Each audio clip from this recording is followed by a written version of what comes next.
What is going on? My name is Lachlan Kirkwood, and today I'm going to be teaching you how to build an Etsy clone entirely out of no code using Bubble. I don't believe you. Before I say another word though, let's go ahead and take a preview of exactly what we're going to be building throughout today's tutorial.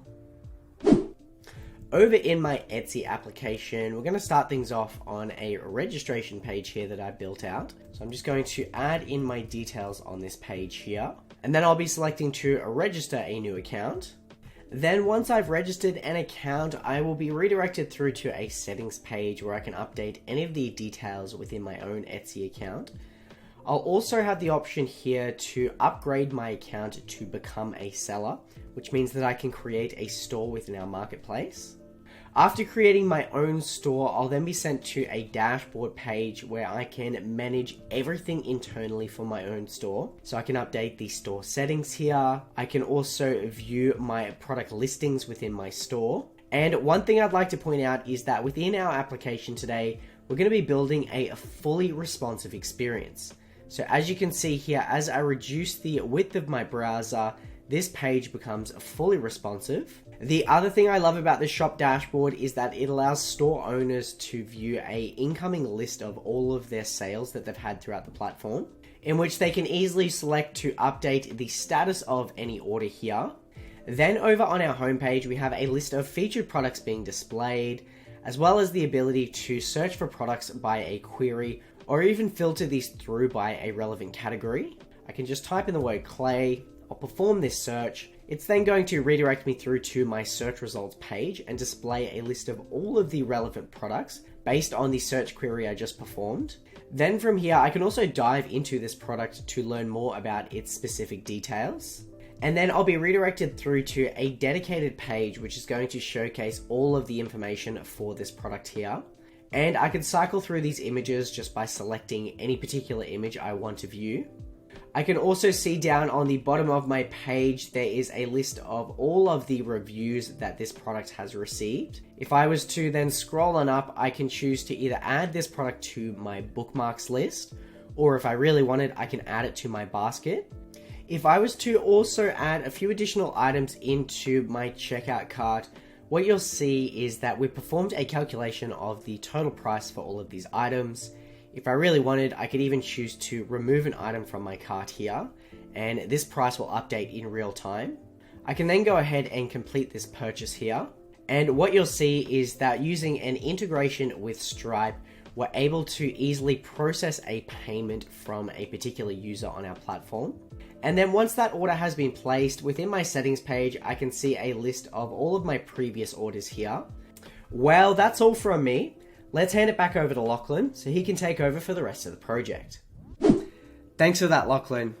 What a nice guy.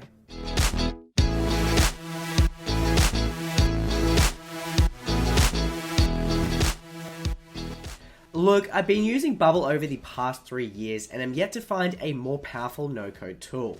What I love about Bubble is that it gives you complete control over your own custom database, the design of your application, the workflows that stitch everything together and make it functional, as well as the ability to integrate with third-party tools and services.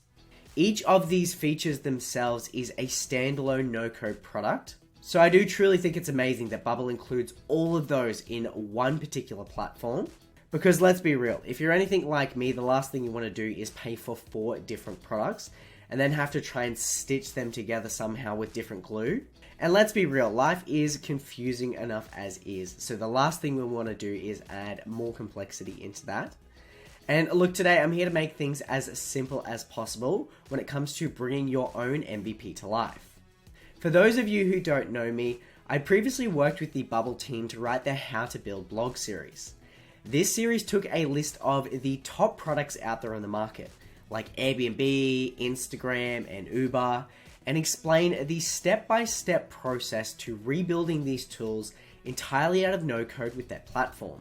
Now, while this written series was helpful to thousands of bubblers across the world, if you're anything like me, I personally find it much easier to follow a video tutorial, as you can dive into so much more detail that you just can't cover within a written blog post. And of course, one thing I would just like to point out is that this video series has no affiliation with Bubble at all. It's something that I'm doing in my own time. Now, as you saw in my good friend Lachlan's demo, today we're going to be building out our own Etsy clone.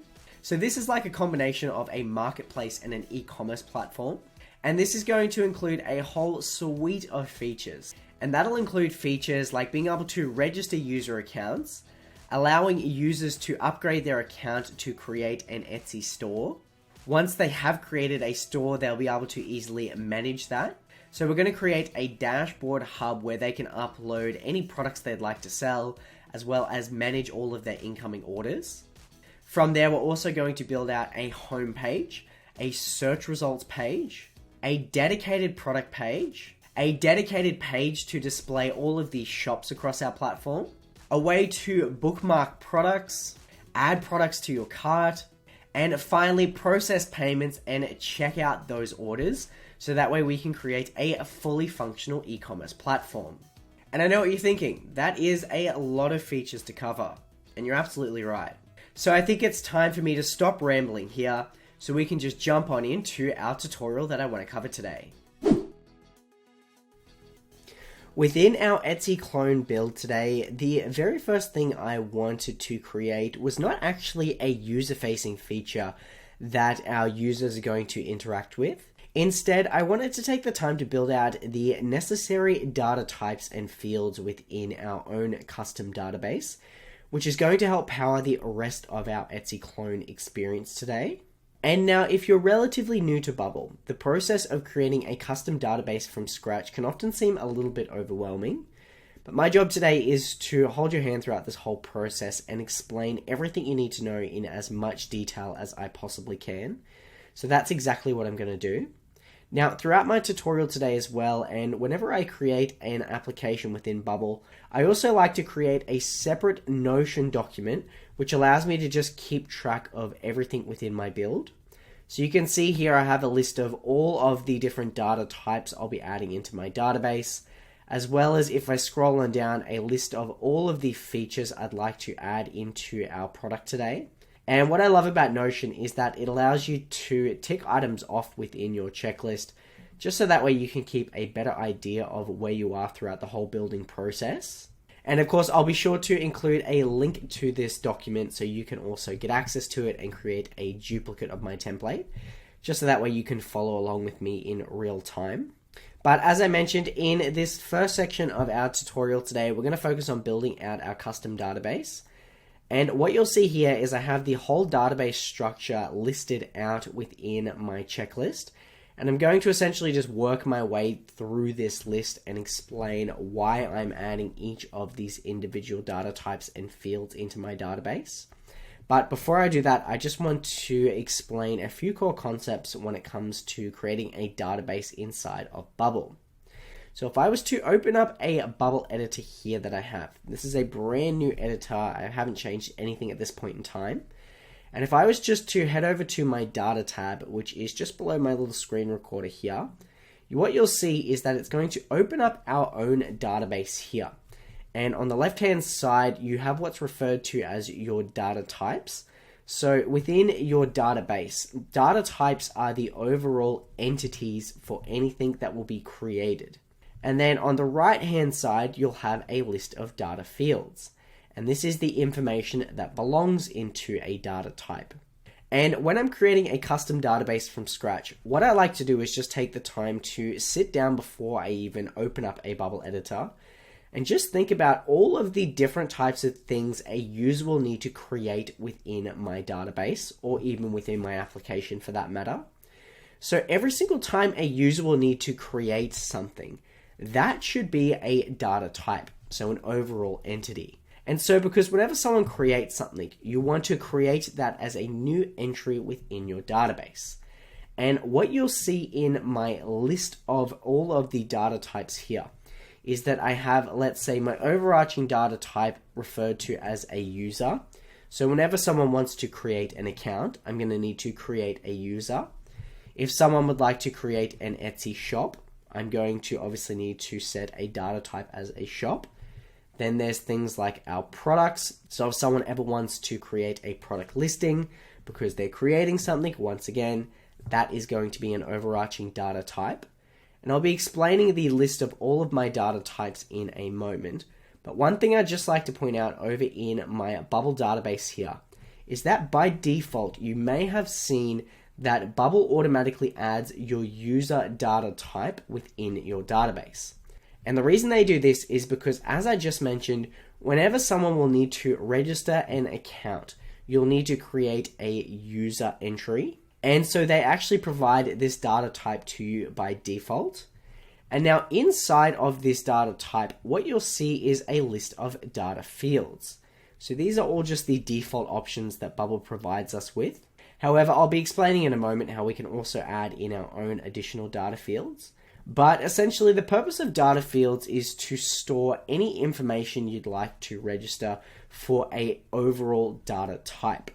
So let's say for our user data type. So every single time someone wants to register a new user account, within that overall user themselves, I'd like to store some information about things like their email, their name, their address, a profile photo, and so on. And so this is what data fields enable you to do. They allow you to create a new field for every little piece of information that you want to store about your overarching data type.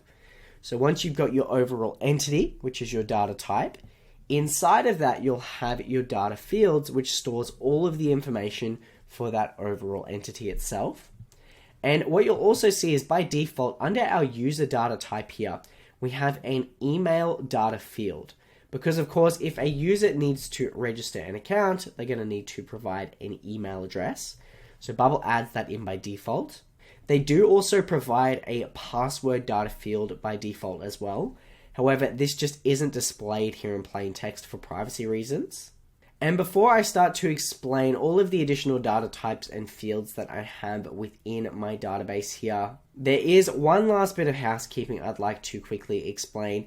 And that is that next to my user data type here, you may have seen that there is just a little bit of text that states that there's a privacy rule applied to this particular data type.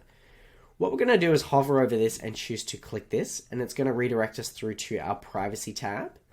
And now this is just a default privacy setting that Bubble adds into any brand new application, which if you were to read over this, essentially it just mentions that users will only be able to see anything they personally create themselves within your application, which is actually not the experience we want to create. Because we're building an open marketplace or an e-commerce store, if one user was to create a shop and list some products, I want everyone on our platform to be able to see that information. I don't want only the person who created it to be the only person who can see it. If that was the case, they wouldn't actually generate any sales, which defeats the whole purpose of what we're going to build today. And so what we're going to do is we're going to delete this privacy setting here. So if we just move our mouse over to this little trash icon on the side, we can click on that. It's going to remove that. And what you'll now see back in our data types is that our user data type is publicly visible, which is the exact experience we want to create. If you don't take this step, what you'll find is that when you preview your application, you won't be able to see anything that's created by someone else. And if I had $1 for every single time that someone had messaged me and said that the application was broken or Bubble had a bug, but in reality they just hadn't deleted this privacy setting, so they couldn't see anything within their app, I'd probably be well off enough that I wouldn't need to create any tutorials at all. And that's obviously not what we want. We want to keep these tutorials pumping out, so that way you can learn as much as possible within Bubble. But now that I've covered this little bit of housekeeping, what I want to do is walk you through all of the different data types and fields I'm going to be adding into my database. And then we're going to take the time to follow my lead as I add those in myself and explain the purpose of each of these throughout our Etsy clone today. And so I'm going to jump over into my Notion checklist once again. And what you'll see is that for each overarching data type, I've just made this a prominent heading on my page. So you can see here that whenever, as I mentioned, someone would like to register an account, because they are creating a thing in our database, which is a new user account, that will need to be a data type. Then whenever someone creates a shop that they'd like to sell items on, that's also going to be a data type. Then we're going to allow people to create products within a shop. So once again, that will be a data type. Now, something I do want to touch base on when we get there, but I just want to also point out now, is that for every product that is created, I'd like to create a separate data type which just stores some of our heavier data fields. So things like all of the images for a product listing as well as the long description. Just because if I break these into two separate data types, it's going to help increase the speed of my application. And I'll be explaining everything you need to know about that when we get to this particular section. However, I just want to cover the additional data types we're going to create. There's going to be a checkout item data type. So every single time someone adds an item to their checkout cart, I want to create a new checkout cart item, which they can then later on put within an order. And then of course, as I just mentioned, when someone wants to create a brand new order, this is also going to be a data type because they are creating a new thing in our database. And then finally, we have the review data type itself, which is going to be helpful whenever someone wants to create a new review about a product that they had previously purchased. And so what we're going to do is we're going to jump over into our Bubble database, and we're going to start by adding in all of the overarching data types within our database. So I'm going to open up my Bubble editor here. As I mentioned, we already have our user data type, so we won't need to create that. Below this though was our shop data type. So again, every single time someone would like to create an Etsy store, we're going to need to have this as a unique entity within our database. Then there was our product listing data type, which of course will allow someone to create a product in our database. If I jump back to my Notion doc, the next data type was our listing media. So whenever someone creates a product listing, I want them to also be able to create some information that's going to be stored on that product listing. So I'm going to call this listing media. And what I should actually do is point out why I do have a separate data type for this. So let's say on our homepage, we want to load a list of products. And for this instance, I'm just going to say that I want to load, let's go with 50 products on my homepage. Now, every single time Bubble needs to load a list of products, it's going to load every single data field within each product because it will need to eventually display that information. So let's say we've got one product that needs to load. It's going to load the title of that product, the price of the product, the featured image for that product, the categories for that product, and the shop that that product belongs to. And now, while that's only 5 small data fields that don't really require any large data files, what you'll need to remember is that on our homepage, we're not just loading one product, we're loading 50. So every single time Bubble wants to display a list of 50 products, it's searching for 50 products in our database, and then it's going to load every single data field that sits within each product. And so if we're loading 5 data fields for 50 products, that is 250 entries it needs to search through before it can actually display those products on our page. And depending on the file size of each data field, that will determine how fast or slow your application is. And so when it comes to loading large files, like a list of images or long form text, or even actual files themselves, what I recommend doing is breaking these out into a separate data type that doesn't directly sit under our product data type. And then what you can do is store all of those heavier data fields under a separate umbrella.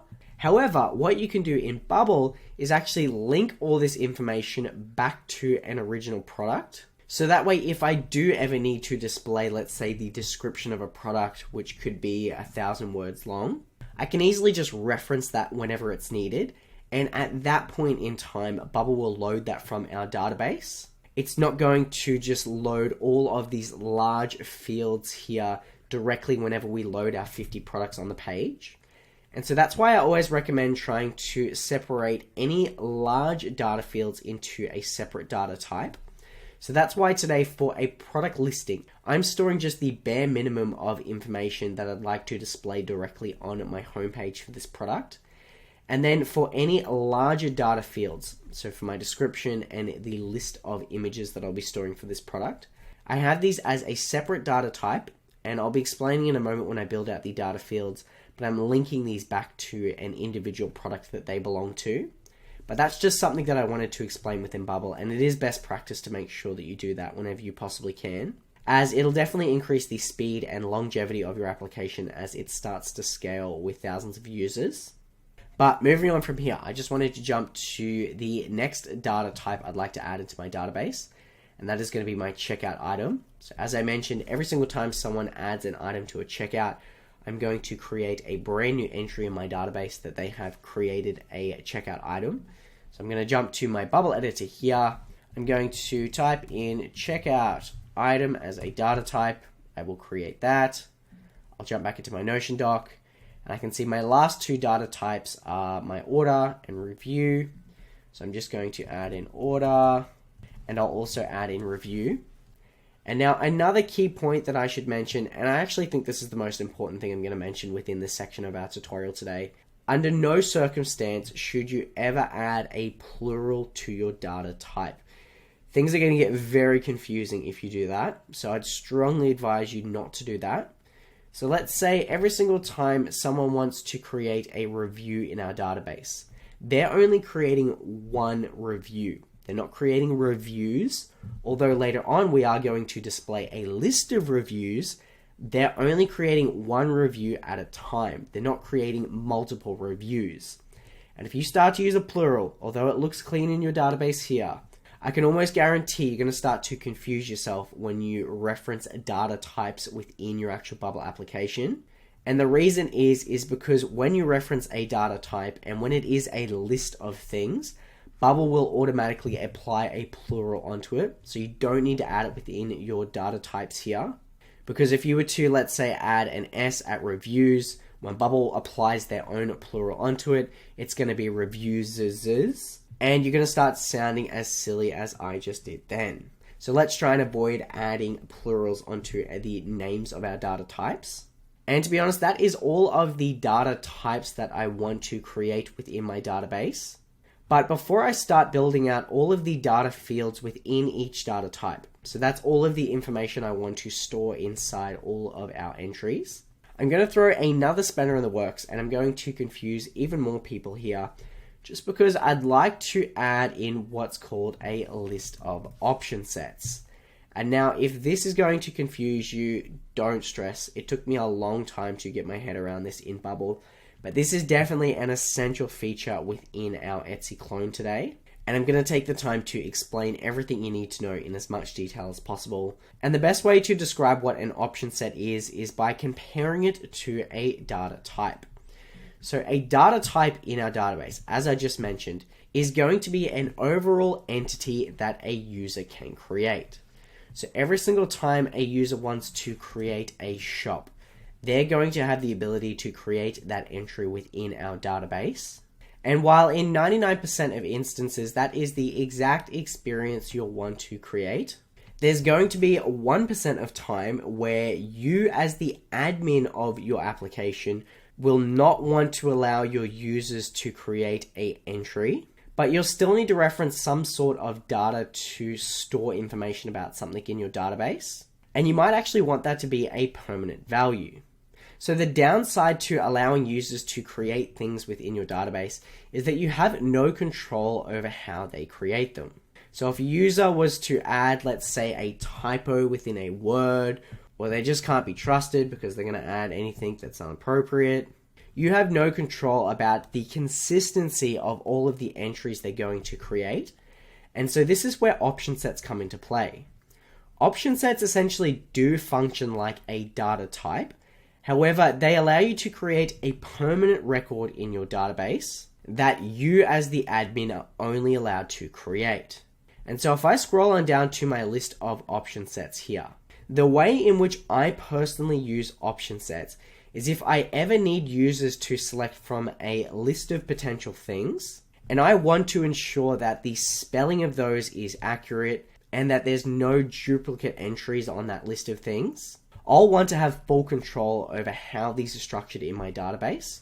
So a good example here is with my categories option set. So every single time someone creates a new product, they're going to be able to create a new data type, which is an entry. But within our data fields, I'm going to want to store a list of categories that that product should be linked to. And instead of allowing our users to type in categories, which again, they might add typos, they might use capitalization in random places, or they might even add duplicate entries to categories that already exist. What I can do in my database is create a permanent record of the categories that they can only select from. So it gives me control to create the categories and allow users to select from this list. And because I've created a permanent record in my database, the spelling is always going to be consistent. I can determine what categories are going to be in this list. And so that just ensures that there's going to be no duplicate entries within this list here. And that is the purpose of option sets. And again, this isn't something that's completely common within Bubble, although I do try to use them whenever I can. But if you're relatively new to Bubble and none of this makes sense to you, please don't stress. This is a little bit more of an advanced feature, but I just wanted to take the time to explain this to you now, just so that way you can start to get the most out of your Bubble experience. And so when it comes to adding option sets into your database, we're going to head over to our Bubble editor here. And now within our data tab, we can see that we've opened up our data types. But if we were to scroll on over, we'll also see that we have a menu where we can add in a list of option sets. And if my explanation still wasn't enough for you, Bubble has a very helpful tutorial here that will explain to you how to use option sets. And I assure you, my feelings will not be hurt if you do watch this. But what you will notice is on the left-hand side here, when you create an option set, it actually looks much the same as how you can create a data type. And that, again, as I mentioned to my point, is because you are creating an entry in your database. However, it's going to just be a permanent entry that only you can create, not something your users can create. And so with my option sets, today I wanted to create 3 different types of option sets. So 3 different lists. There's going to be a list that determines the account types that a user can select from. So whenever someone registers an account or would like to upgrade their account to create an Etsy store, I'm going to want to store a value for what type of account they have. And the reason why I'm adding this as a list of option sets is because the spelling here is completely correct and it has the right capitalization. And so if I was to register a user as a buyer whenever they register an account, later on I can create unique experiences for users, let's say, who have a buyer's account. So I can say things like, if the user's account is registered as a buyer with this correct spelling here, I could then hide or display a particular thing on my actual application. And so what I'm going to do is I'm going to head over to my option set list, and I'm going to have this be called account types. And now, unlike a data type, this is the only instance where you're allowed to use a plural within the name of the thing here. And that is because within this, we are storing a list. So we are going to be adding multiple things within this one item. And so if you had some sort of desire to get all the plurals out of you, please do it within your option sets, not within your data types. And now for my account types, what you'll now see is that over on the right-hand side here, we can create what's almost like data fields. And this is just going to be my list of options that I can reference within this overall option set. And so as I mentioned, I'm just going to have 2 options. I'm going to have one called buyer and the other called seller. And what I should point out is that by default, these options here are currently just a list of text. And so if I ever want to reference these options, I just need to reference the display text.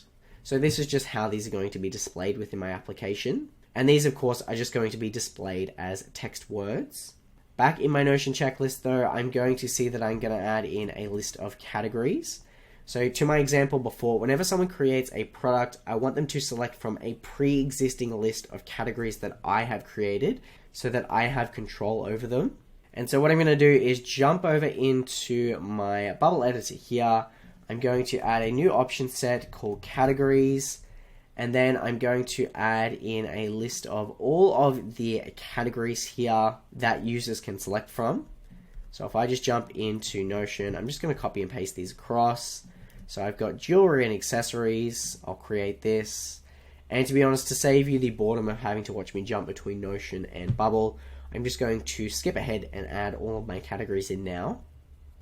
And just like that, I've finished adding in the list of all of my categories. If you wanted to see this list for yourself, you could of course pause this video here and just add in the exact categories I've created. Or you could jump over into my Notion checklist and you could copy and paste those across yourself. Finally, there is one last option set list I want to add in, and that is just going to be an order status. So later on in our application, whenever a customer places an order, I'm going to display that in a dashboard for the person who manages a shop that receives that order. And I'm going to want them to just update the status of that order depending on how they're processing it. And again, when it comes to the status of orders across our whole application, I want these to have consistent values. I want them to be spelt out in this exact way, so that way a user doesn't add a typo in, and then for some reason we can't find the status of the order. And so because I want control over this, I'm going to add this as a list of option sets. So I'm going to jump over into my bubble editor.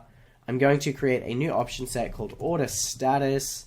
And then within our list here, I'm going to add in 3 options. There's pending, there's in progress, and then there is complete. And that's everything we'll need to add for our option sets list. Just when you think we've finished building out our database, you couldn't be more wrong. We have plenty to go. And of course, I'm here to explain everything within that process in as much detail as I can. So at this point, I shouldn't actually lie, we have added quite a bit into our build so far.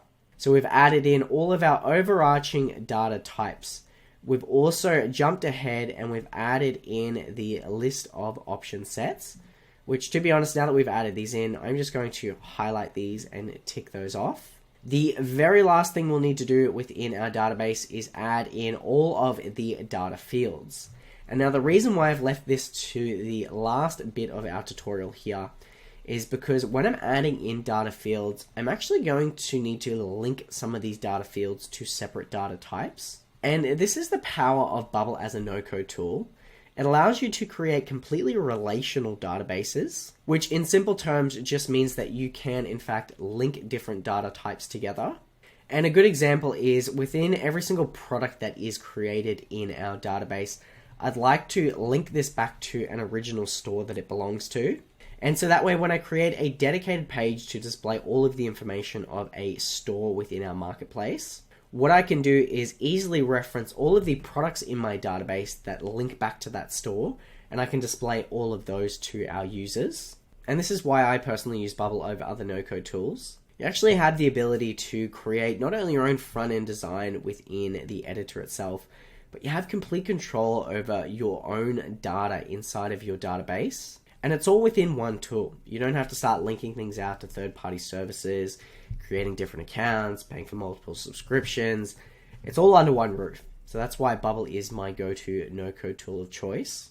But we're going to start working our way through our list here by adding in all of the necessary data fields for our user data type.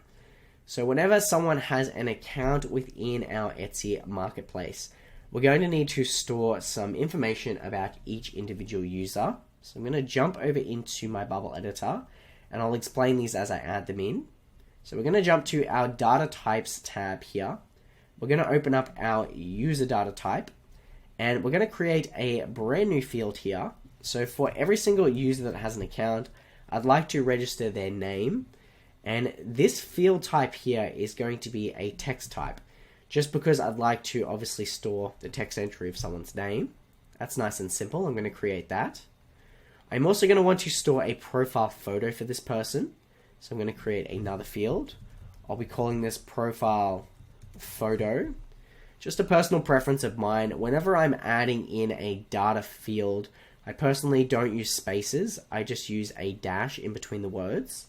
And the reason I do that is because if I have dashes between my data fields and spaces between my data type words, I can easily tell those two apart. And you'll see when we start to actually reference data fields and types in our application, how this can sometimes be confusing. So it's good to just have a clear indication of what is what. Now for this field type, because we're storing the value of a photo for a user, I'd like this to be an image. I'm going to create this. Then for every user's account, I'd also like to store an address. So this will be their shipping address. I'm going to create a new field. I'll call this address. And this field type is going to be a geographic address, which will allow us to integrate with Google Maps later on. I'll create this. Now from here, I'll be creating another data field, and this is going to be called account type. And of course, because I've already created an option set, I'm going to ensure that users can only select from one of the two account types that I've created. And so for this field type here, I'm going to link this out to our account types option set, which means that they'll be able to select from one of the two options. So they can either be a buyer or a seller. I'll choose to create this. Then the last two fields I want to add is going to be a list of saved products. So if a user, let's say, wants to bookmark a product to their overall list of saved products, what I'm going to do is store this on their account, and then later on we can create a page that displays a list of all of the products they've bookmarked, so that way they can later on go and purchase those.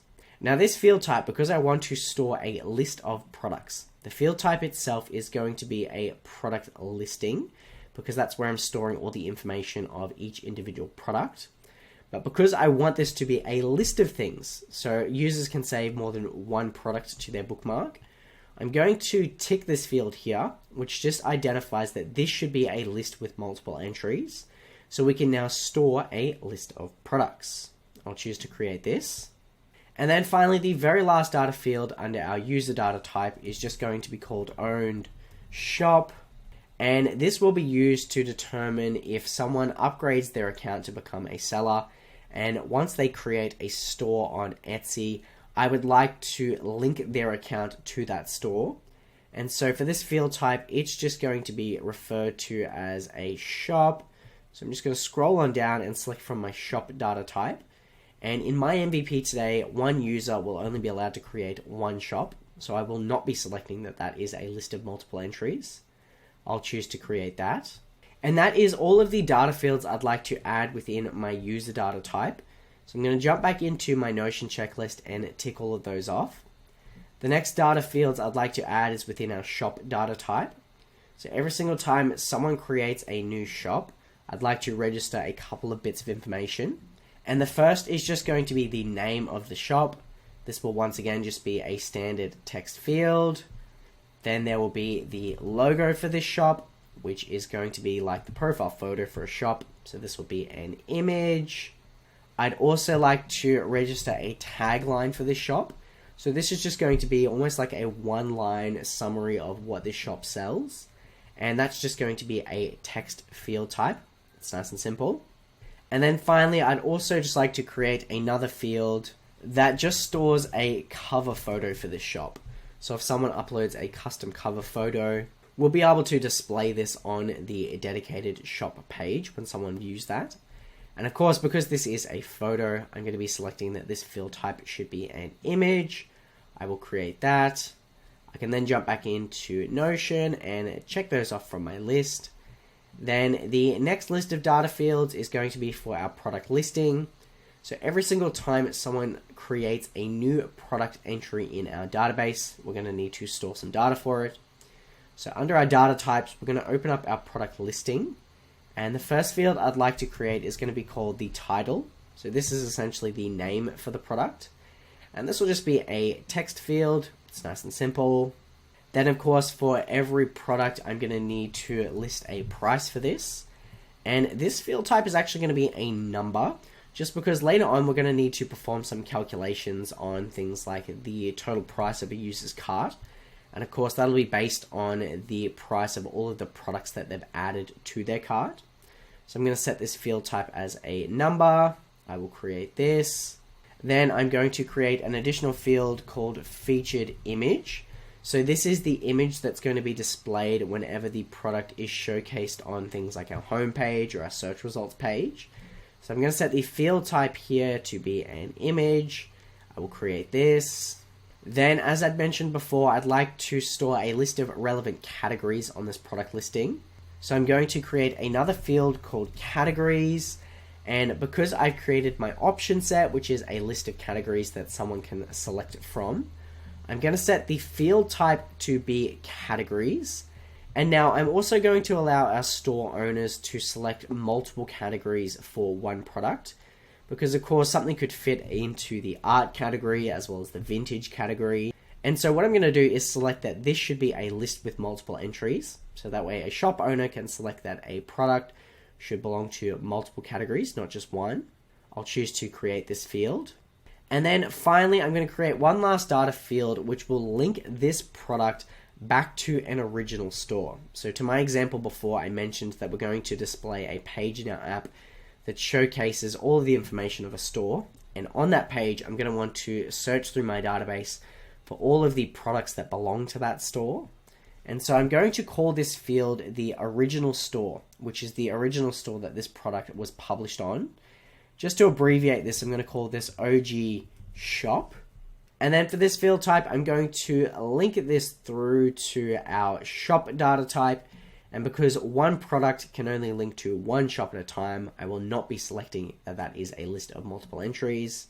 I'm then going to jump back into Notion, check off all of those data fields. And the next list of data fields is going to be within my listing media. So as I mentioned, whenever someone creates a product listing, they're also going to want to store a list of heavier data fields. So things like the long form description as well as the list of images that are also going to be displayed on that product page. And so as I mentioned, I'm breaking these down into a separate data type, but I will be linking these back to the original product listing that they were published on. So for our data fields, I'm going to open up our listing media data type. I'm going to create a new field, and the first field is going to be called the description. And this is just going to be a text field, which will allow someone to add in a long form description. Then I would like to create another field called images. And so a user can upload multiple images to a particular product listing. So this field type is going to be an image. And because a user can upload multiple images, I'm going to select that this should be a list with multiple entries. And then finally, I'd like to link this back to an original product listing. So that way I can determine when this information should be displayed within my application. And so I'm going to create another field here called OG listing, which is the original listing that it should be linked to. And for the value of this field type, it's going to be a product listing. And only one listing media will connect to one product at a time. So again, I will not be selecting that that is a list with multiple entries. I can then jump back into Notion, check those off, and you can start to see we're almost at the end of our database here. The next data field I want to add in is within our checkout item. So I'm going to jump back to my bubble editor, open up my checkout item data type here. And now this one's relatively straightforward. Every single time someone adds an item to their checkout, they're going to create a checkout item in our database. And then on their final checkout page, let's say they've created 10 checkout items in our database, we're going to just perform a search through our database and display all of those checkout items that were created by the one particular user. And within each checkout item, I just want to store one product within that. So if there's 10 checkout items, there's 10 products that they can purchase. So I'm going to create a new field here, and I'm just going to call this product. This field type will be a product listing. I'll choose to create this. And one thing I just should point out is that within a bubble, what you'll also notice is that there's a default data field, which is referred to as the creator, which is also linked to our user data type. So every single time someone creates something in our database, by default, Bubble is storing who the creator of that was. So we don't actually need to do that. We can easily just reference who the creator was at a later point in time. But that's everything I'll need to add for this data type. It was nice and simple. I'll jump back to my Notion doc and just tick that off. And from here, there's just two last data types we'll need to build out. One is for our order. So I'm going to open up our Bubble editor, select our order data type here. And now every single time someone creates an order, I'm going to need to reference some information about this order. The first is that I'm going to need to add a list of products that the user has purchased within this order. And so I'm going to create a new field here, and I'll be calling this products. And I'll set the field type to be a product listing, so we can link that to our separate data type. And of course, because a user can purchase more than one product in one order, I will be selecting that this is a list with multiple entries. I'll choose to create that. Then for every order, I'd also just like to link a list of all of the shops that a user has purchased a product from. So within our marketplace, people can add in multiple different items from multiple different stores. And I just want to register all of those unique shops that they've purchased items from. So that way I can display this order to all of those shop owners, and that way they can prepare the relevant products that have been purchased from their stores. So I'm going to add a new data field here called shops, and I'll be linking this field type to our shop data type. And as I mentioned, because a user can purchase multiple products from multiple different stores, this will in fact be a list with multiple entries. And then finally, I also want to create a field which is just going to determine the status of this order. And as I mentioned when we were building out our option set list, the reason I'm selecting a status is that it will allow the shop owners to just update the status within their own dashboard that we create. So that way they can keep a track of where all of their orders are. So for this field type here, I'd like to link this to our order status option set. And I'm not going to select that that is a list of multiple entries, just because the status should only be one option at a time. And that's everything I'll need to add within this data type. The very last list of data fields we'll need to add is within our review. So whenever someone creates a review, we're going to need to store some information within that. And so I'm going to open up our review data type, and the first field I'm going to create is going to be referred to as a rating. So whenever someone creates a review, I'd like to store a numerical rating. So that's going to be a rating of 1 to 5. So this field type is going to be a number because someone's going to select what that rating should be. I'm going to create that. I'm also going to create another field, and I'm going to call this content. And when I refer to the content of a rating, this is the actual comment that someone's going to add. So this is the text that says this was a great product or this was a bad product. And so this field type is just going to be a text entry.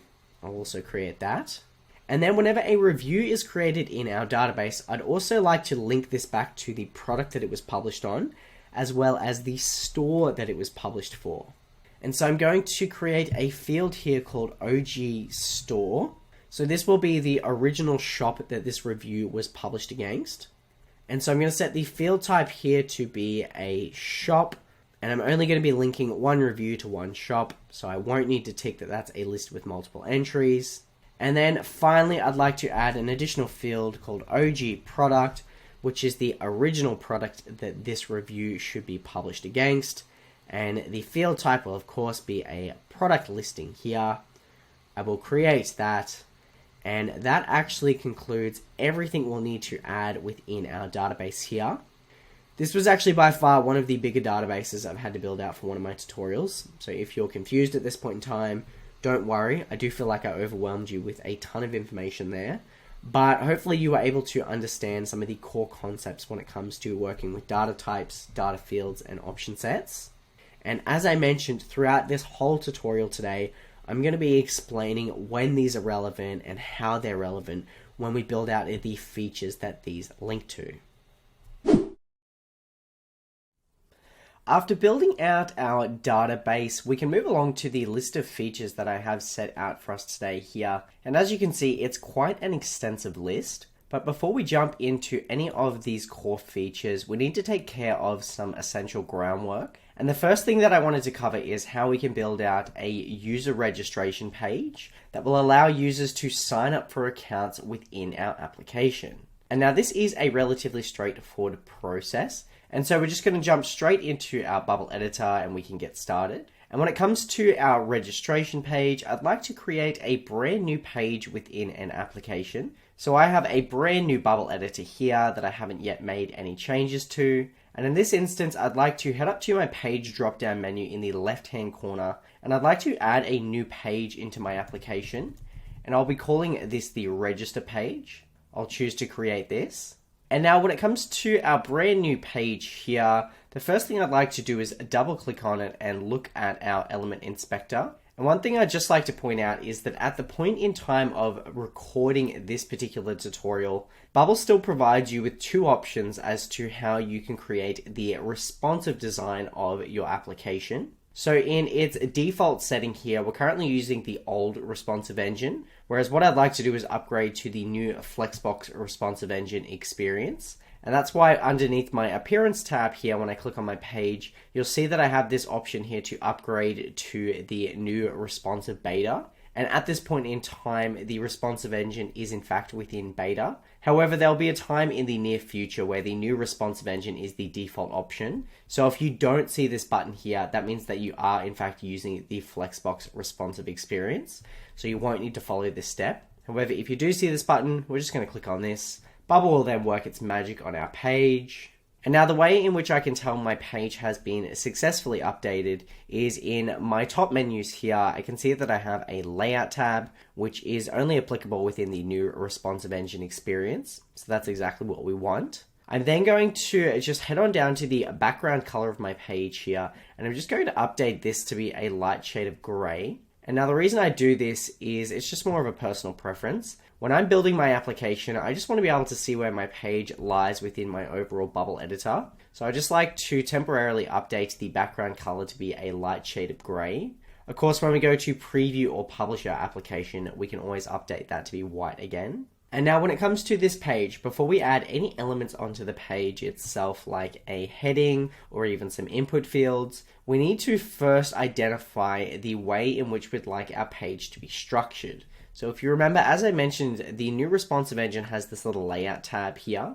And what this allows you to do is update the layout style of your page. And the layout style essentially just determines in which direction any elements you add on will be placed. And so if we were to open this up, you'll see there's 4 options within our container layout menu here. And while this can seem a little confusing if you are relatively new to Bubble, I personally will only use the row and column options in about 90% of my use cases. And so the difference between the two is that a row container layout will allow you to align elements horizontally, so side by side, whereas the column container layout will allow you to position elements on your page vertically, so from top to bottom. And when it comes to the layout of your overall page, I personally will almost always choose the column option, because when you think of most web applications or even mobile apps, they're built from top to bottom, not side to side. And look, if you ever wanted to add in elements side by side within your application, that's still definitely possible.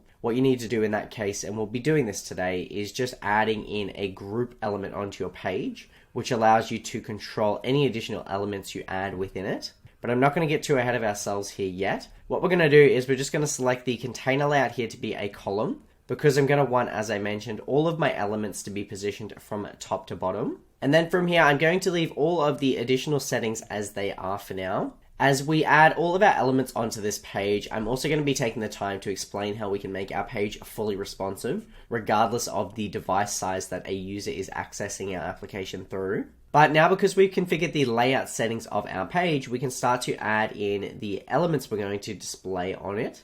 And the very first thing I'd like to do is add in a Etsy logo at the top of my page here. So I'm going to head to my visual elements and I'm going to select to add in an image element. And when it comes to the Etsy logo, I've just saved a logo that I found from Google search onto my local device. So I'm just going to take the time to upload this now. And once I've uploaded this image, I'd like to then update the size of it as well as its responsive settings. So I'm going to jump over to my layout tab here, and then I'm going to make a couple of changes to the width and height of this element. So I'm going to set the width at 160 pixels. And then I'm also going to set the height here as 80. But what I'd like to do is tick this option here to make the height fixed, which just means that it's only ever going to be 80 pixels in height. And as you'll see, we have the option selected to set the width of this to be fixed, which means that regardless of the screen size, this element will also only ever be 160 pixels in width. It'll be no larger or smaller based on the user's device size. It's always going to remain this exact size. I'm then going to want to horizontally align this element in the center of our page. And I'm just going to add in 50 pixels of margin at the top. And what you'll see is that it's going to push this element down on our page, so that way it's not touching the border of our page itself. And now below this image element, I'm going to add in a series of input fields, which will allow a user to store any data they'd like to keep within their account. So this is things like their name, their email address, and their password. These are all essential things that you need to identify when someone creates a brand new account from scratch. And so as I mentioned, because I'd like to store some information, we're going to need to scroll on down to our input fields and add in an input form for each of those options. However, before I do that, what I'd like to do is actually group these elements together so they look a bit more enticing on our page. And so if I head to my containers menu here, I'm going to choose to add in a group element. And if you're not familiar with groups within Bubble, they're a great way to create almost like a little page inside your existing page. So you'll hear me refer to these as containers within our tutorial today. And that's because groups allow you to store any additional elements within each of the containers. And if you remember from a brief moment ago, I'd mentioned that we can position elements horizontally across our page using group elements. This is what I referred to.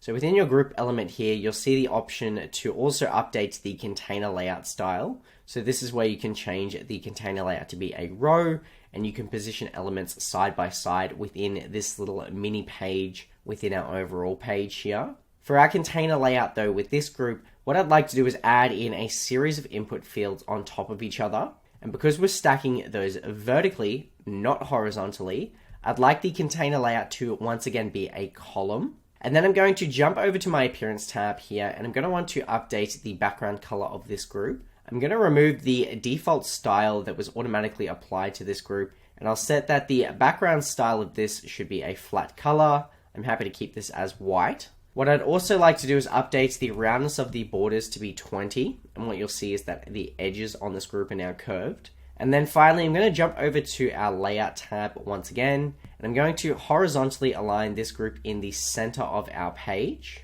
And then when it comes to the responsive settings of this group, if I was to jump over into my responsive tab here, what you'll see is that when our page is quite large, this group looks quite normal. However, if I was to reduce the size of our page, what you'll see is that this group is being cut off on both sides, so it's not responsive on a smaller device. And so in order to create a responsive experience for this group here, we're just going to need to update the width of this element. And so at this point in time, you'll see that we have a fixed width of 400 pixels, which essentially just means that regardless of the page size, this element will always remain as 400 pixels. Whereas what I'd like to do is allow this element to expand or contract based on the overall page size. And so I'm going to unselect that this element should be fixed width. I'm going to set a minimum width of 0, which just means that regardless of how small the page becomes,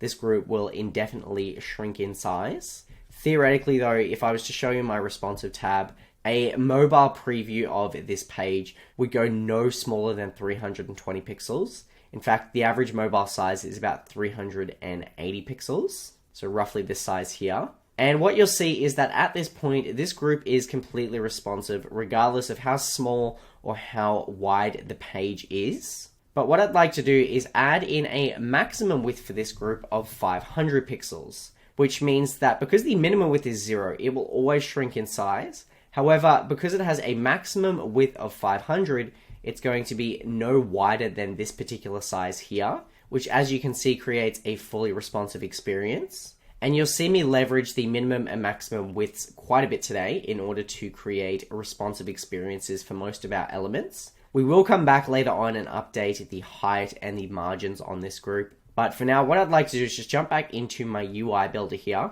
because I'd now like to add in all of the fields we'll need to register a new user's account. And so before I add those input fields in, I'm just going to add in a text field here. And this is just going to display the title of the input field that a user will be required to register. So I'm going to type in the word name because I want someone to register the name for their account. I'm going to remove the default style here just because I'd like to bold this text. I'll then need to make this element completely responsive. So if I jump over to my layout tab, I'm going to unselect that this should have a fixed width. I'll set the minimum width as 0. And in this case, I'm going to leave the maximum width to infinite. And because this text element sits within our group, it's going to take up as much space as it's allowed to within this group element. And because the minimum width is 0, it's also going to take up as little room as it is allowed. So once again, regardless of how small or large the page is, this element will be completely responsive. Now, when it comes to the height of this element, I'm going to set the minimum height to be 0 here. And the reason I'm doing that is because you'll see we have this option ticked to fit the height of the element to the content within it, which just means that this element is going to collapse around the actual text within this element, which is going to make it vertically responsive as well. And then finally, when it comes to our margins on this element, I'm going to add in 20 pixels of margin at the top, 20 on the left, and 20 on the right. And what you'll see is that this element will no longer touch the borders of the group that it sits within. Now below this, I can add in my input field, which will register the user's name. So under my input forms, I'm going to add in a single input field here. Before I make any changes to this input field though, I'm going to update the name of this.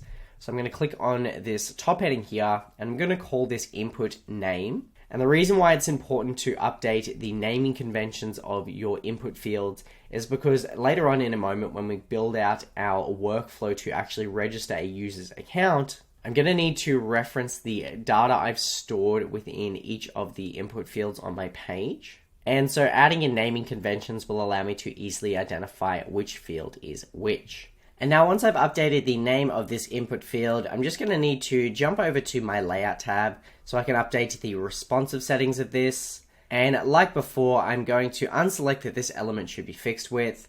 I'm going to set the minimum width as 0, leaving the maximum width as infinite, which means that this element is going to take up as much or as little space as it can within our overall group. When it comes to the height of this element though, I am going to leave this as the default option. So currently this is set as a fixed height of 45 pixels, which just means that at any given time, this element will only ever be 45 pixels in height, which I think is an adequate amount of space here.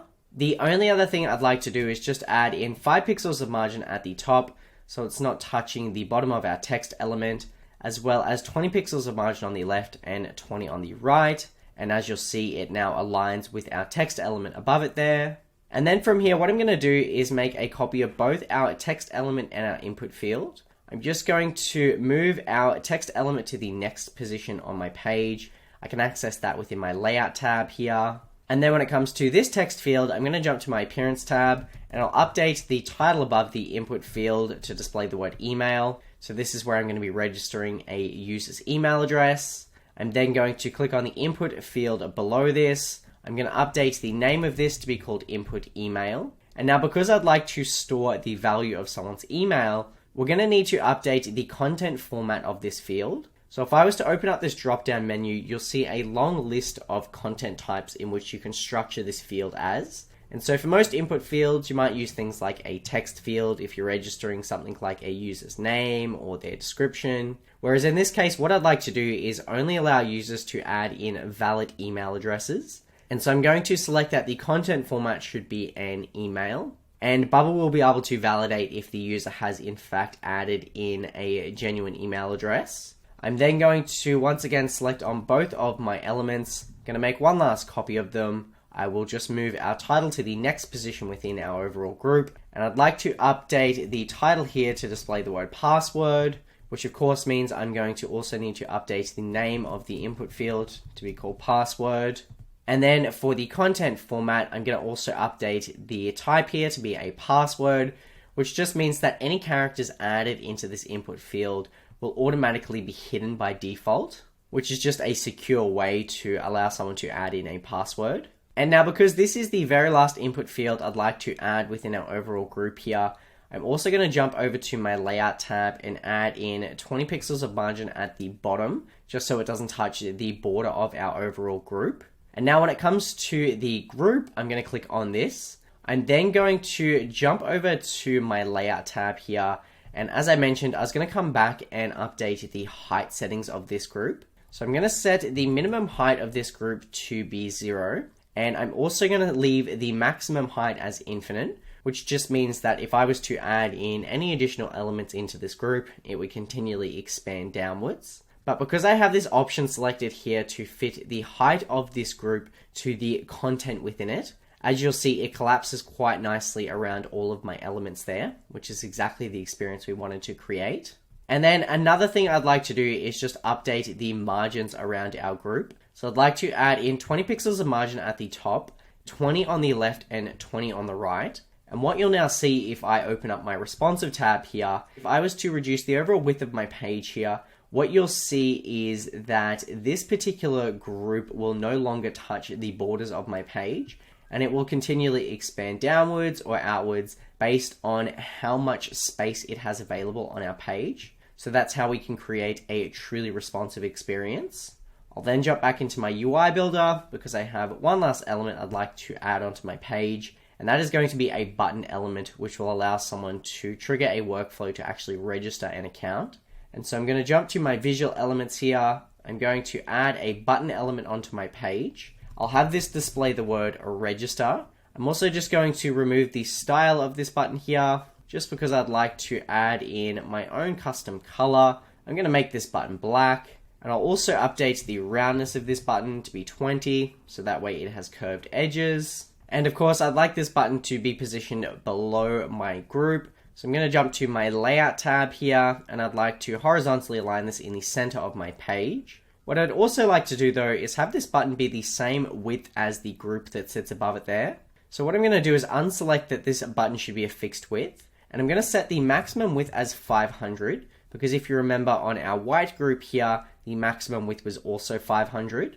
I'm then also going to set the minimum width to be 0, so that way I can create a responsive experience. When it comes to the height, it's currently set as 45 pixels. I'm going to leave it as that because once again, that's a height that I'm relatively happy with. And then finally, I'm going to add in 20 pixels of margin at the top of this button, 20 at the bottom, 20 on the left, and 20 on the right, which will once again just ensure that when the page reduces in width size, this button will not touch the borders of it. And that's actually all of the elements we'll need to add onto our page. From here, we can start to build out the workflow that's going to run every single time a user clicks this button and would like to register a brand new account within our app. And so in order to do that, I'm going to head over to my appearance tab here. I'm going to choose to start a new workflow whenever this button is clicked. And within this workflow, I'm going to select from our account action here. I'm going to choose to sign the user up. And what you'll now see is that by default, we're required to store an email and password for this user's account. And of course, I'd like the email of this user in our database to equal the same value as the input email on our page. And then for the password, I'd like that to equal the value of the input password field on my page. And what I also love about Bubble is that it gives you the ability to store any additional fields you'd like whenever you register a user's new account. And so in this case, because we have an input field on our page that stores someone's name, I'd obviously like to store that information in our database at this point in time as well. And so I'm just going to choose to add in an additional field here that we'd like to store. And that is of course going to be the name of the user within our application.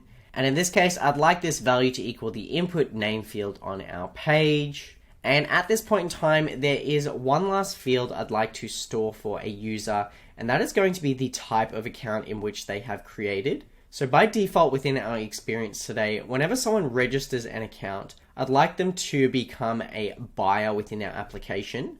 However, later on throughout our tutorial, I'm going to explain how if a user would like to create their own Etsy store, they can upgrade their account to become a seller as well.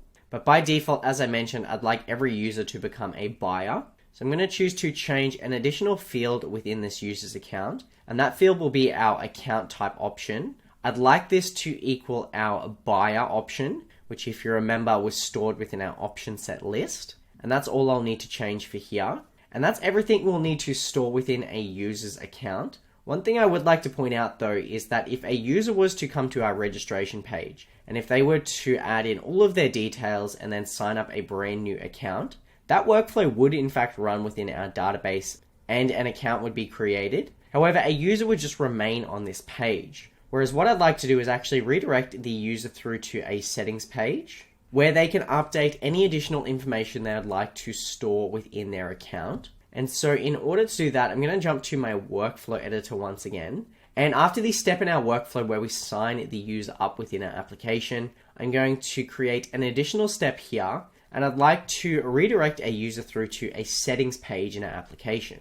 So I'm going to head to our navigation events here, and we're going to select the go to page option because we'll be navigating a user to another page. And the destination page will be sending someone through to does not yet exist within our application. So I'm going to need to create a new page here, and we'll be calling this the settings page. I'll choose to create that. And now we can select that I'd like to send someone through to our settings page. And at this point in our tutorial, we won't need to send any data through to this page. However, when we do, I'll be sure to explain this field here in as much detail as I can. But at this point in time, that's everything we'll need to add on our user registration page. What I'd love to do is just jump over and show you a quick preview of how this is going to function within our real Bubble application. So I'm going to select the preview option here. It's going to open up a preview of my app in a separate tab.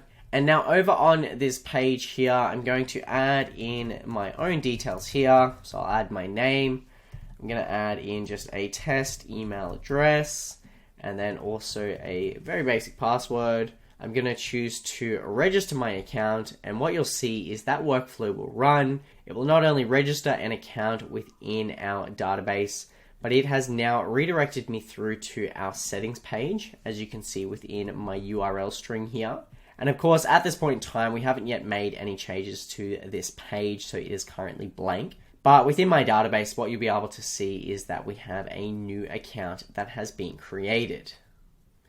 Back in my Notion checklist, I'm going to tick off that we finished building out the user registration page, which throughout that process, I explained how we could not only build out the workflow to sign a user up, but of course how we could also redirect them through to a dedicated settings page. At this point in our tutorial, I just wanted to jump ahead to one of the core features that we're going to be building out in which users will interact with quite a bit throughout our Etsy clone today. And that is building out the homepage that's not only going to display a list of featured products across our Etsy marketplace, but also enable users to perform a search to later on find a specific product or item that they're looking for. And now within this section, there is going to be quite a bit involved. So like always, I am going to be sure to explain everything in as much detail as possible. But if you ever find yourself getting lost along the way, I'd strongly recommend just pausing the tutorial and rewatching any sections that don't make sense the first time. And so that way you can fully understand everything we need to create within our product. What we're going to do though is just jump over into our Bubble editor here. And the first thing I'm going to do is choose to create a brand new page from scratch. So I'm going to open up my page drop-down menu in the left-hand corner here. I'm going to choose to add a new page, and I'll be calling this our home page. I'll choose to create this. And then the first thing I'd like to do on this page is just take the time to upgrade this to the new Flexbox responsive experience. So if you don't have the Flexbox responsive engine by default, we're going to need to just take the time to do this. So I'm just going to select to upgrade this here. And then once that has been upgraded, I'm going to open up the element inspector for my page. And I'm just going to change the background color just to be a light shade of gray, like I've always done. So that way I can actually see where it sits on my overall canvas here. And now when it comes to the layout of this page, like always, I'm going to want to set the container layout of an overall page to be a column, because I'll be stacking elements on this from top to bottom. Of course, there will be a point in time where we're going to add elements horizontally across for our header menu, but we're going to add those within a dedicated group.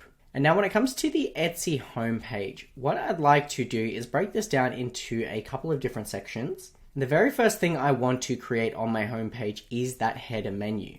So at the top of my page, I'm going to want to display a menu across the top horizontally. And within that, it's going to include things like the Etsy logo, a search bar, as well as some additional icon elements which will be used to power our navigation experience between pages. And then finally, a user's profile photo. And now, because we're going to be adding this exact same header menu across multiple pages within our application, not just on our home page, what we're going to do is actually build this as a reusable element. And now, if you haven't used Bubble before, you might not be too familiar with what reusable elements are.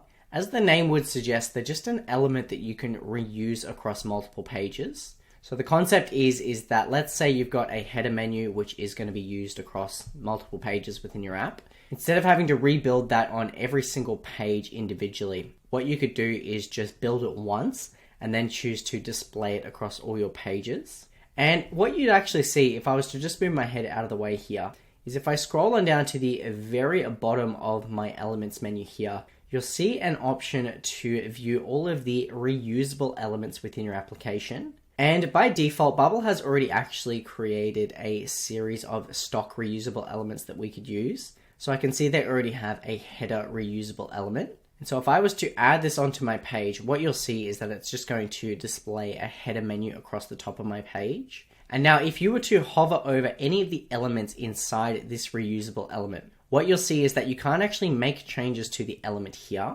And that is because we're only just displaying this element. We're not actually editing it on this page. If we wanted to edit this element and then have those changes be reflected across our home page, we'd need to open up our page drop-down menu. And below all of your pages here, you'll see a list of your reusable elements. So I can see this is my header reusable element. And if I was to open this, what you'll now see is this is where we can make changes. So let's say I wanted to delete this text here. I don't need that as a navigation option. If I then jump back into my home page, what you'll see is that that has also been updated within the actual reusable element that's being displayed. So again, the concept is that you just build it once and then you display it anywhere you would like. So that way, instead of having to manually build the header menu from scratch each time, we're going to build it once and then we're just going to add it onto pretty much every page of our application today. And so I'm just going to delete this header menu that Bubble has already created for us. And we're going to create a brand new reusable element from scratch. So we're going to open up our page drop-down menu. We're going to create a new reusable element. And I'm going to call this Etsy header. We'll choose to create this here. And now what you'll see once we've created this element is that it's taken us through to almost like another page that we can make changes to as we normally would. And if I was to double click on this reusable element here, this is going to function as whatever type of element we want it to create. So at this point in time, I can see that the type of element we're going to be creating here is a group. You can also create reusable elements for things like pop-ups or even floating groups, but we do want this to be a group. And of course, we'll want this group to be able to store elements horizontally across the top of our page. And so in order to create that experience, we're just going to need to first upgrade our Bubble editor here to the new responsive engine experience for this particular reusable element. Once again, if you do have the Flexbox responsive engine as your default option, you won't need to do this. So you won't see this button here, but I'm just going to do this for now. And once I have upgraded to the new responsive experience, what I'll see is that I have the ability to access this layout tab here. And when it comes to the layout of this particular group element, because I'm going to be stacking elements in this from side to side, so horizontally, I'm going to set the container layout to be a row. And then I'm going to need to update the width settings for this reusable element. So when it comes to the width for our UI builder, this just refers to the width that's going to be displayed within our actual editor here. And I'm going to set this at 960. And the reason I'm doing that is because when we were building out any other page within our Bubble application, if I was to open up the layout tab, what you'll see is that the width for the UI builder is also 960 pixels. So I want those to be the same width. Of course, as you would know, however, this page, although the width in our builder here is 960 pixels, it will be fully responsive regardless on the actual overall width of the page. So if, let's say, a user is on a desktop device, they might have 1200 pixels of width, whereas someone on a mobile device might have 380 pixels of width. It's going to dynamically change. It's not going to have this as a fixed width. And so while we're building our Etsy header reusable element here, I just want to make sure that the width of our UI builder is 960. Of course, I would like to keep my minimum width as 0 and leave my maximum width as infinite. So that way this is going to make this element completely responsive regardless of the user's page size. And then later on, I'm going to come back and also update the minimum height settings. But before I do that, I'm of course just going to need to add in all of my elements into this group. And now when it comes to the elements I would like to add into my header menu here, I'm actually going to break this group down the center into two separate groups. So within my existing group, I'm going to add a group on the left and a group on the right. And the reason I'm doing that is because I'd like the group on the left to display an Etsy logo as well as a search bar. And then I'd like the group on the right to display a list of smaller icons. And the reason why I'm adding two groups within my existing group is because, as you'll see in a moment, it's going to give me more control over where I can position each element within my overall header menu. And so I'm going to start by adding in one group here. I'm going to head to my appearance tab. I will remove the style of this group to begin with. I'll set the background style to be a flat color, and I'll update this color to just be a light shade of red. I'm then going to jump to my layout tab, and I'd like to update the container layout to be a row, because as I mentioned within my first group here, I'm going to want to display an Etsy logo, and directly beside that I'll be displaying a search bar. So I technically want those to be positioned horizontally next to each other. I'm then going to unselect that this element should be fixed width. I'll set the minimum width as 0, leaving the maximum width as infinite. So now this group's going to take up as much or as little space as it's allocated within our overall reusable element group. I'm then going to click on my red group and make a copy of that. I'm going to paste another version in, only this time I'm going to jump to my appearance tab, and I'm going to update the color of this to be a light shade of blue, so that way I can tell these two groups apart. And now from here, I can start adding in the elements I'd like to display within each group. So I'm going to start with my red group on the left here. I'll begin by adding an image element into this group, and I just have an Etsy logo on my local device that I'm going to upload as a static image here. And once I've uploaded this image, I'm just going to jump to my layout tab because I'd like to update the size of this image. I'm going to set the width as 100 pixels and the height as 60 pixels, but I'm going to make both of these values a fixed width, because at any given time, I only want this image to be 100 pixels wide by 60 pixels in height. I don't want it to expand or contract based on the size of the actual page. I'm then also going to add in 10 pixels of margin at the top, 10 on the bottom, and 10 on the left for this image. And then finally, I'm going to vertically align this so it's positioned in the center of my red group at all given times. And now beside this, I'd like to add in a custom search box. And today we're going to be building our own search experience manually using a regular input, not the actual search box input. And I'll be explaining why I'm doing that in a moment when we build out the workflows. But for the time being, I'm just going to add a standard input field into my red group here. And I'm going to call this input search field. And then I'm also going to update the placeholder text for this input field. And now if you're not familiar with placeholder text, this is just the text that's going to be displayed in the input until a user clicks on it. Unlike initial content, which permanently stays within that field, placeholder text is going to be temporary, as I mentioned, until someone actually clicks in this field. And I'm going to have this placeholder text display the word search for anything. And that's just going to prompt users that this is going to be a search bar.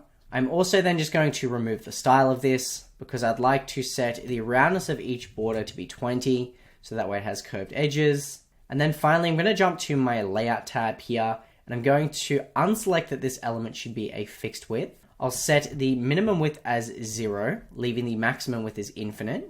I am going to leave the height at 45 pixels, and I'll keep that fixed because I'm always going to want it to remain this particular height. And then finally, I'm going to add in 10 pixels of margin at the top, 10 on the bottom, 10 on the left, and then 10 on the right. And of course, I'd also like to vertically align that in the center of my red group at all times.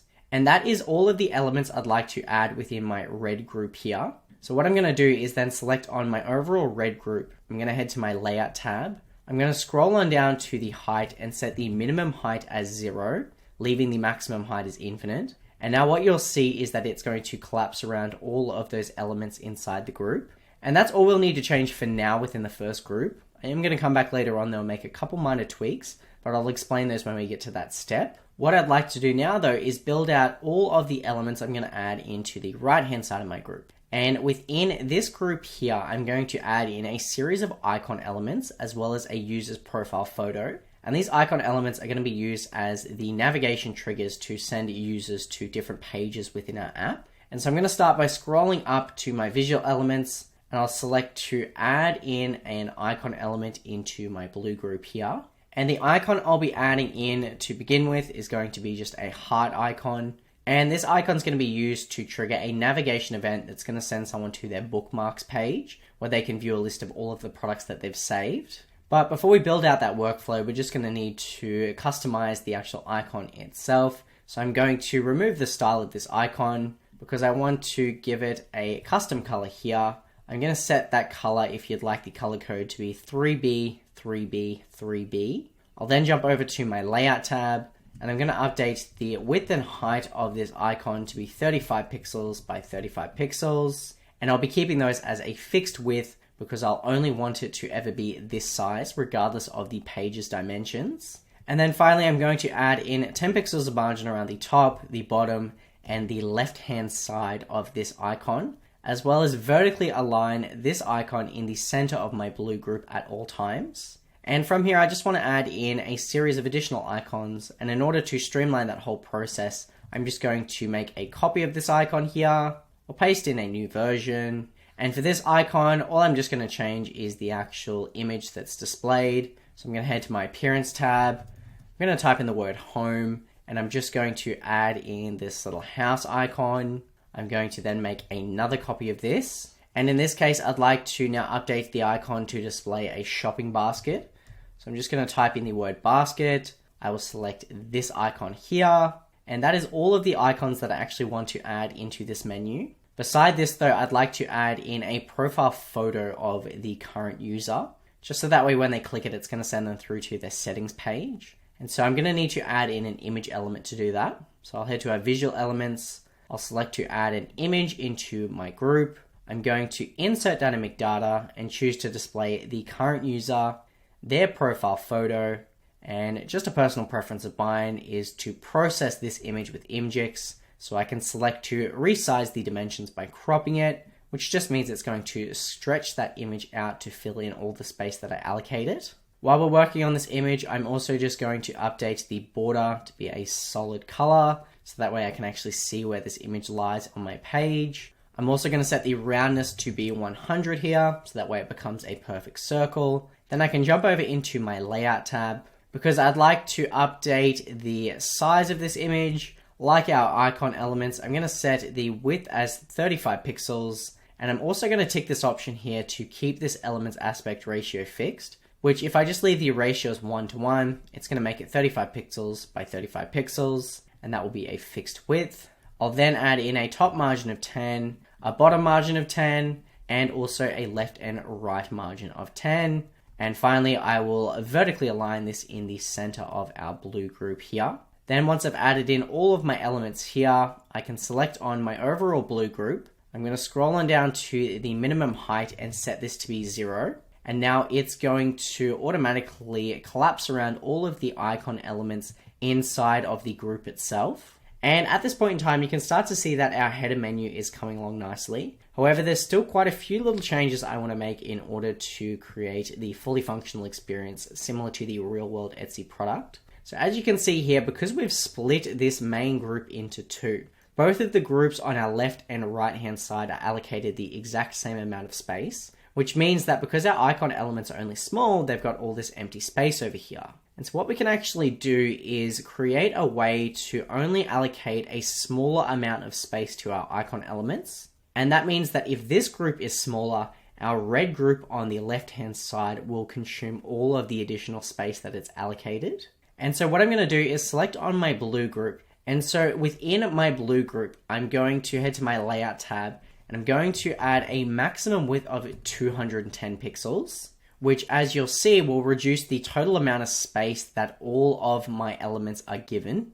And of course, that also means that the red group is going to move across and take up all of the additional space that it's given within our overall white group. And then from here, there's still a couple of minor tweaks that I want to make to my existing groups. So I'd like to ensure that both of my groups are going to be centered in the middle of my header menu at all given times. And so I'm going to update the vertical alignment of our overall blue group here to be centered. Then I'm going to click on my red group and also vertically align this in the center. And that will just ensure that my icons line up perfectly with my search element as well as my logo here. Before I then reduce the overall height of my white group, what I'd like to do is select my blue group one last time. And if you remember, this container layout of the group is set as a row, which is going to give me these additional options here to update the alignment of all of the elements that sit inside of this group. So at this point in time, I can see that by default, all of the icon elements are aligned to the left-hand side of the group, whereas I'd actually like to align these to the right-hand side of my group, which is just going to position them correctly. And that is all of the changes I'll need to add in my blue group for now. So what I can do is select on my overall header menu, which is the white group reusable element. And then for the minimum height, I'm going to set this to be 0. And it's going to collapse around all of the additional groups that I've added into this reusable element. And that completes the actual design of the element itself. But what I'd like to do before we add this onto our homepage is build out the workflows that's going to power this header menu experience. And so what I also love about reusable elements is that not only can you design an element once and display it across as many pages as you would like, but you can also build out the workflows on this element once, and it will be completely functional whenever you add that into your application pages. So when it comes to, let's say, our navigation menu here, whenever someone selects one of these icon elements, we only need to build out the workflows to power that navigation experience once, and then it's going to reference those exact same workflows whenever this element is clicked on any page throughout our app. And so what I'm going to do is choose to just create some navigation events each time an icon is selected. And we're going to start with our heart icon here. So I'm going to choose to create a new workflow that runs every single time that this heart icon is clicked. And within this, I'm going to head to our navigation events. I'll select the go to page action, and the destination page at this point does not yet exist. So we're going to need to create that. And as I mentioned, the purpose of this icon was to send a user through to their bookmarks page. So that's a page that displays a list of all of the products that they have bookmarked within our application. So I'm going to choose to create a new page here, and I'm going to call this bookmarks. I'll choose to create that. I'm going to then select that as our destination page. I can then jump back to my design tab here, and for the home icon, I'm going to want to redirect a user through to their shop dashboard page. So I'm going to choose to start a workflow whenever this icon is clicked. Once again, I'll be selecting from the navigation event. I'll choose the go to page option. And this time the destination page will be the shop dashboard page, which already does exist. I'm then going to jump to my design tab. And one thing I'd like to do is also just create a condition on this home icon here, just because I'll only want this to be displayed to the users in our application that have their account listed as a seller in our platform. Because of course, if someone does not own an Etsy store, I don't want them to be able to click through to the shop dashboard page. And so what I'm actually going to do is create a condition on this icon here. And I'm going to define a condition that recognizes if the current user, if their account type is a buyer, I'm going to select that this element is visible and not tick that that should be true, meaning it won't be visible to this user. I'm also then going to jump to our layout tab here and tick this option to collapse this element when it's hidden. So that way when this house icon is not being displayed, there's not an empty space. Instead, our heart icon element would move over and take its place. And that's all we'll need to change for this particular icon. I'm then going to select on my shopping basket icon here. I'll jump to my appearance tab. I'll choose to start a workflow whenever this is clicked. I will select once again from the navigation events. I'll select the go to page action. And at this point in time, our checkout page does not yet exist. So I'm going to create a new page here. And I'm going to call this our cart page, which is where a user can complete a purchase for our checkout. I'll then set that as the destination page here. And finally, I'll jump back to my design tab. I'll select on the profile photo of the current user. And when this element is selected, I'm going to send a user through to our settings page. So I'm going to choose to start a new workflow. I will choose from the navigation event. I'll select the go to page action, and I'm going to set the destination page to be our existing settings page here. And now that is all of the workflows we'll need to create for our icon elements here. What I'd also like to do is create a workflow that runs whenever someone creates a new search within our search bar. So let's say on our homepage, a user wants to start searching for, let's say, arts and collectibles or a particular product by its name. What they could do is start typing into this search bar here. And once they click away from the search bar or press enter, I want to run a workflow that's going to send them through to a search results page. And on that page, I'm going to display a list of relevant product listings based on the query that they've sent through. So what I'm going to do is jump over into my workflow editor here. And I'm going to need to create a brand new workflow from scratch, because I'm going to head to my elements triggers here. And I'm going to create a trigger that recognizes when an input's value is changed. And so this would recognize when someone has completed a search and selects that they now want to see the relevant search results. The element that's going to be triggered here is our input search field.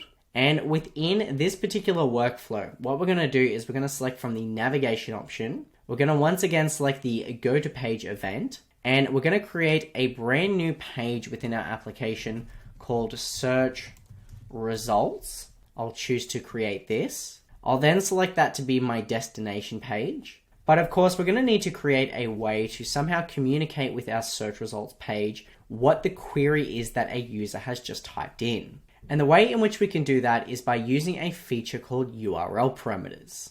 And URL parameters are essentially a great way of sending data through a URL string. And a good example is if you were to look at the URL of your Bubble editor right now, what you'll see is that the URL will mention the bubble.io domain. But as you can see, there's a whole bunch of characters that identify particular IDs as well as particular tab settings. And then the Bubble editor itself is pulling the information that's been sent through this URL to display a list of relevant results.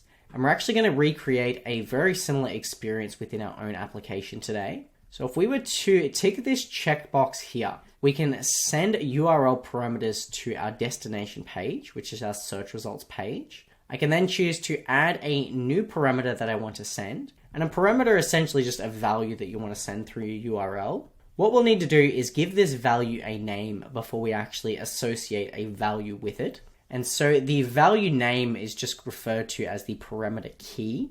And in this case, I'm just going to call this search-query. And one thing I just want to point out is that when you're typing this in, you won't be able to include spaces within this particular key here. And the reason, of course, is because if you were to include a space in a URL, it would break it. The other thing I'd recommend is keeping all of the characters here in lowercase, just because on our search results page, when we extract that value from our URL string, we're going to need to type in the key that we're going to reference, and it will need to be spelt in the exact same order as we've spelt it here. So I just personally find it easier to make sure everything is in lowercase. And now for our parameter, we can actually choose what value we want to send through with it. And in this case, I want to send through the value of our input search field. So that way it's going to send the user's query through to our search results page. I want to show you a preview of how that's going to function. You'll see this URL parameter in action in a moment. And this is everything we'll need to include for the workflows right now. The only other thing I want to change in our header menu is just a small responsive tweak just to make sure that this heading is responsive across any device size. So if I was to jump to my responsive tab here, I can see that if the page was to expand in width, our search bar would fill up and take its place. However, if the page was to contract, what you'll see is that as the page decreases in size, it just doesn't create a really nice user experience as the search bar is pretty much minimized to nothing. And so what I want to do is just create an experience that recognizes when the page is below a certain number of width. I want to just hide this Etsy logo here, so that way our search box here will always have room to be displayed. And so what I can do is just jump into my UI builder here. I'm going to open up the element inspector on my Etsy logo.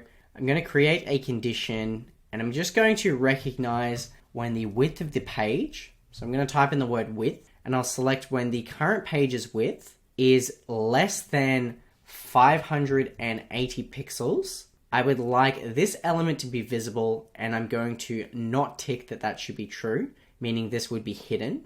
I'm also then going to need to jump to my layout tab here because I'll need to collapse this element when it's hidden. And now if I was to jump into my responsive menu, what you'll see is that because my page width is greater than 580 pixels, our logo is being displayed. But as I reduce the page, it's going to hide that element, and that way it will allow our search bar here to continually be displayed. And that actually wraps up everything I want to add for our header menu here.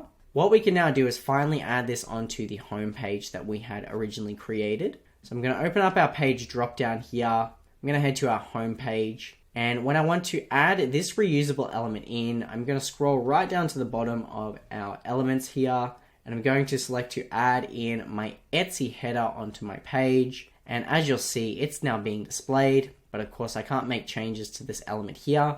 I'll need to make changes on the actual reusable element itself. And from here, we can start to build out the rest of the page in order to replicate the same homepage experience as the real world Etsy product. And in order to do that, the first thing I'd like to add below our header menu is just going to be a list of categories displayed horizontally across our homepage. And essentially, when one of those categories is selected, I'd like to redirect a user through to our search results page and send through the value of one of those categories. And so that way I know on my search results page to only display the products that belong to that specific category. And if you remember, in our database, we have our categories stored as a list of option sets. And so in order to display a list of items, I'd like to utilize a repeating group element. And repeating groups are just a great way to display a list of items that you have stored within your database. And in this case, I want to, as I mentioned, display a list of my categories option sets. So I'm going to scroll on up to my containers menu. I'll select to add a repeating group onto my page. And the first thing you'll see with our repeating group is that it displays a list of items vertically. Whereas what I actually want to do is create an experience that displays our categories horizontally across our page. And so in order to fix that, I'm going to jump over to my appearance tab here. And before I update any of the display settings for our repeating group, I'm going to need to give this repeating group a data source. So that way it knows which list of things to pull from our database and display. And this is relatively straightforward. In this instance, I want to just display all of the categories within my categories option set list. So for the type of content I'm going to display, I will have this be the categories option set.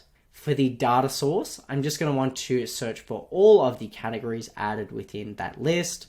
So now it's just going to display all of those options. And now by default, this repeating group, as you can see, scales vertically down our page, whereas I want it to scale horizontally across our page. And so in order to create that experience, I'm just going to need to unselect these two options here. And what we'll now see is that we have the option to update the scroll direction of our repeating group. And if I was to set this to be horizontal scrolling, that just means it's going to allow me to scroll horizontally across our page. But of course, I'm just going to need to update the responsive settings of my page here in order to stretch this across my whole page. So I'm going to jump to my layout tab here. I'm going to, first of all, update the container layout to be a row, just because I'm going to be positioning elements horizontally across my page. I'm then going to unselect that this element should be a fixed width. I'll set the minimum width as 0, leaving the maximum width as infinite. And that's just going to ensure that this will expand across my full page. But when it comes to the number of cells I want to display on my home page, I only want there to be one row of categories. I don't want there to be 5. And so in order to fix that, what I can do is head over to my appearance tab here, and I can update the minimum height and width of each column in my repeating group cells. And in this case, I'm going to set the minimum height to be 50 pixels. And then I'll set the minimum width to be 200 pixels.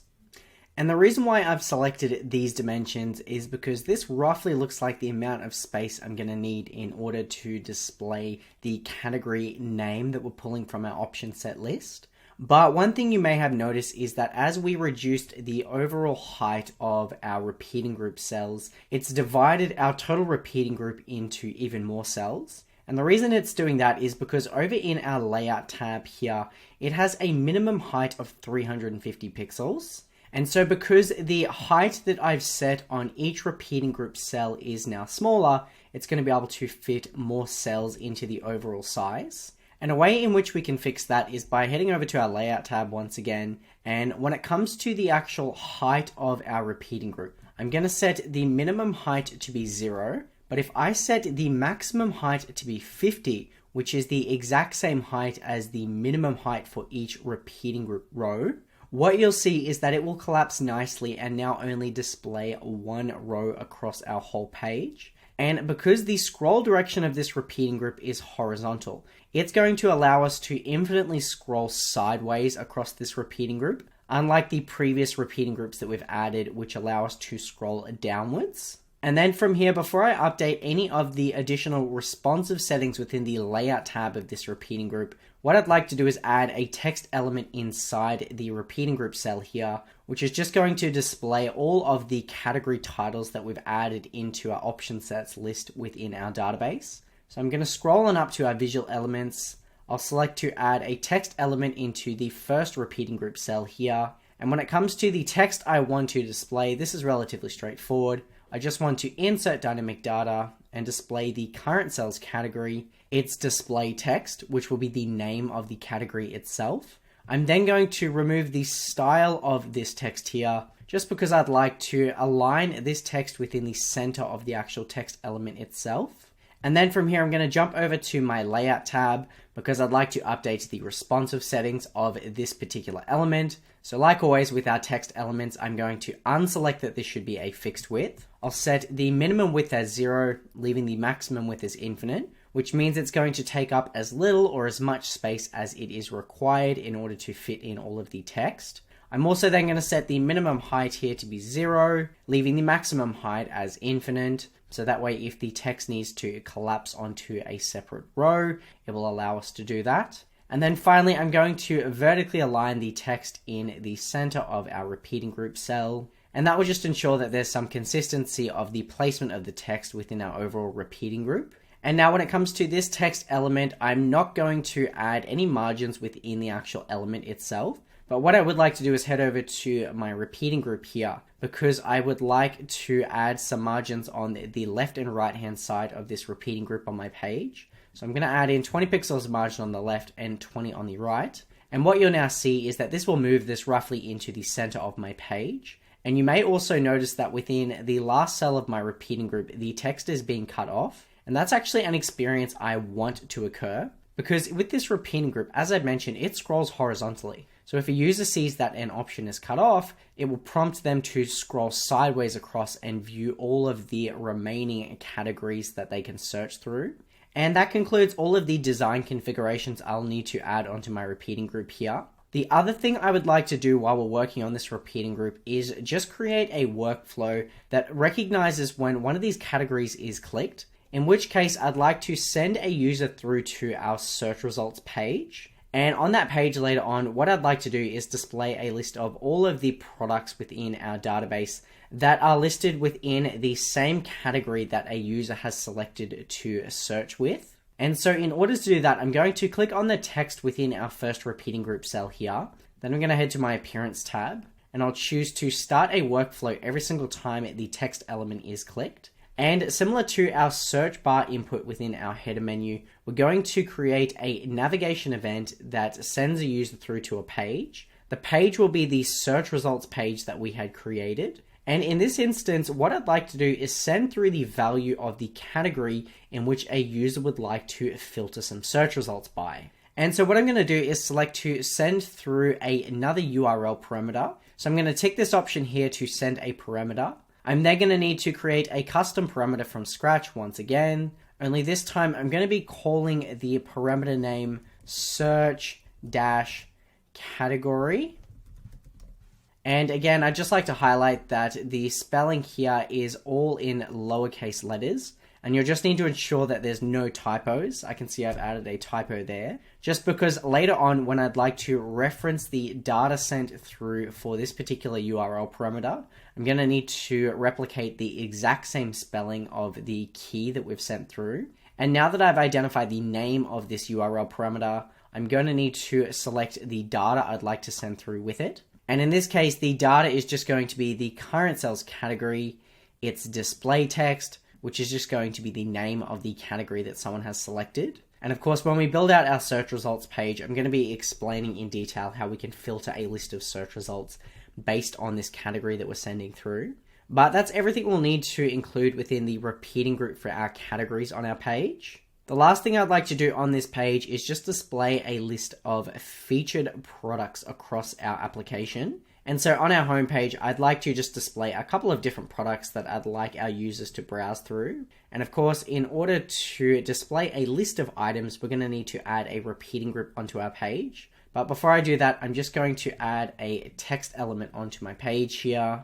And within this text element, I just want to update the text that's displayed to show the word featured products, just so that way users know that the products below this text element are going to be featured products within our application. I'm then going to remove the style of this text. I'd like to bold the formatting of it, and I'm even going to update the font size to be 20. I'm then going to jump to my layout tab because I'll need to update the responsive settings of this text element. So I'm going to select that this element should not be a fixed width. I'll set the minimum width as 0, leaving the maximum width as infinite. I'm also going to set the minimum height to be 0, just because we have the option selected here to fit the height of the element to the content within it. And then finally, I'm just going to add in 20 pixels of margin at the top, 20 on the left and 20 on the right. And that's just going to ensure that this element is in line with the repeating group that sits above it.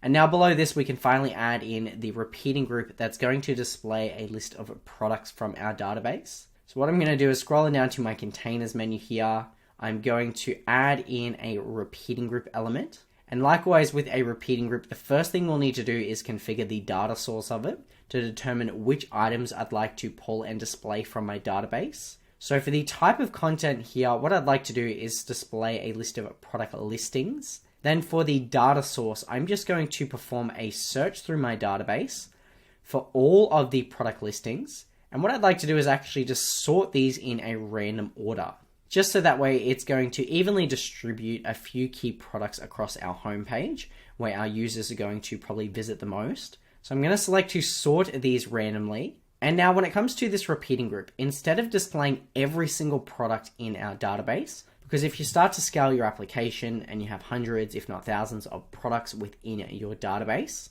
you obviously won't want every single product to be displayed across the homepage. You'll only just want a handful of items to be shown to your users. And so what we're going to do is we're going to choose to close this search here. We're going to select the more option from our data source, and we're going to display the items until number. And I'm just going to type in the number 8. So at this point, this just means that we're going to perform a search through our database and identify a random list of products. And from that list that returns, we're only going to display the very first 8 items. So that way we're not going to bombard the users with a long list of items directly on our homepage. I'll then choose to close that. And now when it comes to this repeating group, we're just going to need to configure some of the layout settings before we can add in all of the elements I want to showcase for a product. So the first thing I'm going to do is unselect that this should be a fixed number of rows, as well as unselect that this should be a fixed number of columns. I'm then going to want this repeating group to scale out across my page. But before I do that, I'm just going to remove the default style here, just because when I'm working on a repeating group, I like to update the border to be a solid color, so that way I can see where the actual border sits on my page. I'll then jump over to the layout of my repeating group. And now when it comes to the container layout of this repeating group, inside this repeating group, I'm going to display an image, followed by the title of the product and then its price, similar to what we'd created within our shop dashboard page. And so because I'm stacking elements from top to bottom, what I'd like to do is set the container layout to be a column, so that way I can stack items vertically. I'm then going to also unselect that this element should be a fixed width. I'll set the minimum width as 0, leaving the maximum width as infinite. I'm going to then leave the height as is for now. Of course, we'll come back and update that in a moment. But before I start to add my elements into our repeating group, I'm just going to need to expand the size of each repeating group cell, just so I have more room to work within. And so in order to do that, I'm going to jump back to my appearance tab, and I'm just going to temporarily set the minimum height of each row to be 300 pixels, as well as the minimum width to be 300 pixels. And again, I'm most likely going to need to come back and update this. But at this point in time, this is just going to give me a little bit of space to work with when I'm adding the elements into my repeating group cell. Of course, once we identify the sizes of all of the elements we're going to be adding into our cell, we can come back and change these values. But the very first item I'd like to add within our product repeating group is going to be the featured image of the product itself. So under our visual elements here, I'm going to add an image element into our repeating group. I'm going to insert dynamic data for this image element, and I'd like to display the current sales product listing, the featured image for that product. I'm also going to process this with ImgX so I can resize the dimensions by cropping it. Again, that's just a personal preference that I have. Then from here, I'm going to scroll on down and add a solid border around this image while we're working on this element. And I'll also update the roundness to be 10, so that way the borders are curved. I'm then going to jump into my layout tab here because I'd like to update the responsive settings of this image. What I'm going to do is unselect that this element should be fixed width. I'm going to set the minimum width as 300 pixels though, just because I think that's going to be an adequate size for the width of our featured image. And then from here, I'm going to update the minimum height of my images to be 250 pixels. And of course, these are just minimum values. So if an image is any larger than these, it's going to automatically scale up and down to take up as much space as it possibly can within our repeating group cell.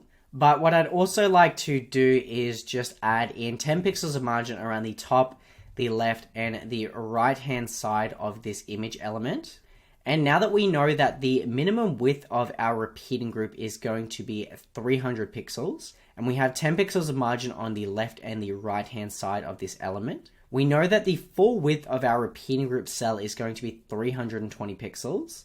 So if I was to select on my repeating group here and open up my appearance tab, what I could do is now set the minimum width of each column to be 320 pixels. And what you'll now see is that this repeating group cell is going to scale out accordingly and allow our element to fit across all of the space that is needed. And then from here, before I update any of the height settings, I'm just going to add in some additional elements that I'd like to display for each featured product. And below the image, I'd like to display the title of the product. So I'm just going to add a text element into my repeating group here. I will insert dynamic data and display the current sales product listing, its title. And then for this element, I'm going to remove the style of this because I'd like to update the font size here to be 18. I'm then going to jump over to my layout tab because we'll need to update the responsive settings of this text element. And like always, when we're working with text elements, I'm going to unselect that this should be a fixed width. We'll be setting the minimum width as 0, leaving the maximum width as infinite. I'm also going to set the minimum height to be 0. And because the option is selected here to fit the height of the element to the content within it, it will collapse nicely around the text inside of the element. And then finally, I'm just going to add in 10 pixels of margin at the top, 10 on the left, and 10 on the right. I won't add in any at the bottom because I have one last element I'd like to add into this repeating group, and that is going to be the price of the actual featured product here. So I'm going to make a copy of this text, and all I'll need to change with this text over in my appearance tab is that I would like to display the price of the product, not the title. And I'm also going to choose to format that as a currency, and I'll set the currency to be dollars. I'll choose to close that. I'd also like to bold the formatting of this text, and then I'm going to set the font size here to be 20, so that way this text is a little larger.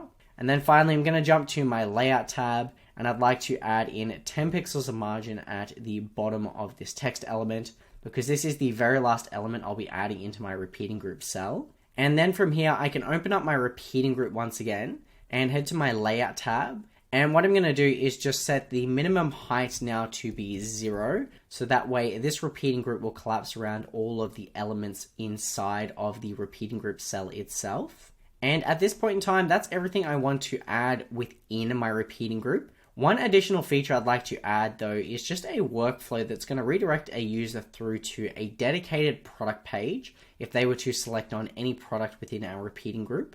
So if someone obviously sees a preview of a product on our homepage, they might like to learn more about it. So what I'd like to do is have them click on the featured image of that product, in which case I would then send them through to a dedicated product page that would display all of the details of this particular product. So what I'm going to do is I'm going to select on our image element here. I'm going to head over to our appearance tab, and I'm going to choose to start a workflow every single time this element is clicked. Within this, I'm going to select from a navigation event, and I'll be choosing the go to page action. And for the destination page, this does not yet exist. So I'm going to create a new page from scratch, and I'm going to be calling this the product page. I'll choose to create this.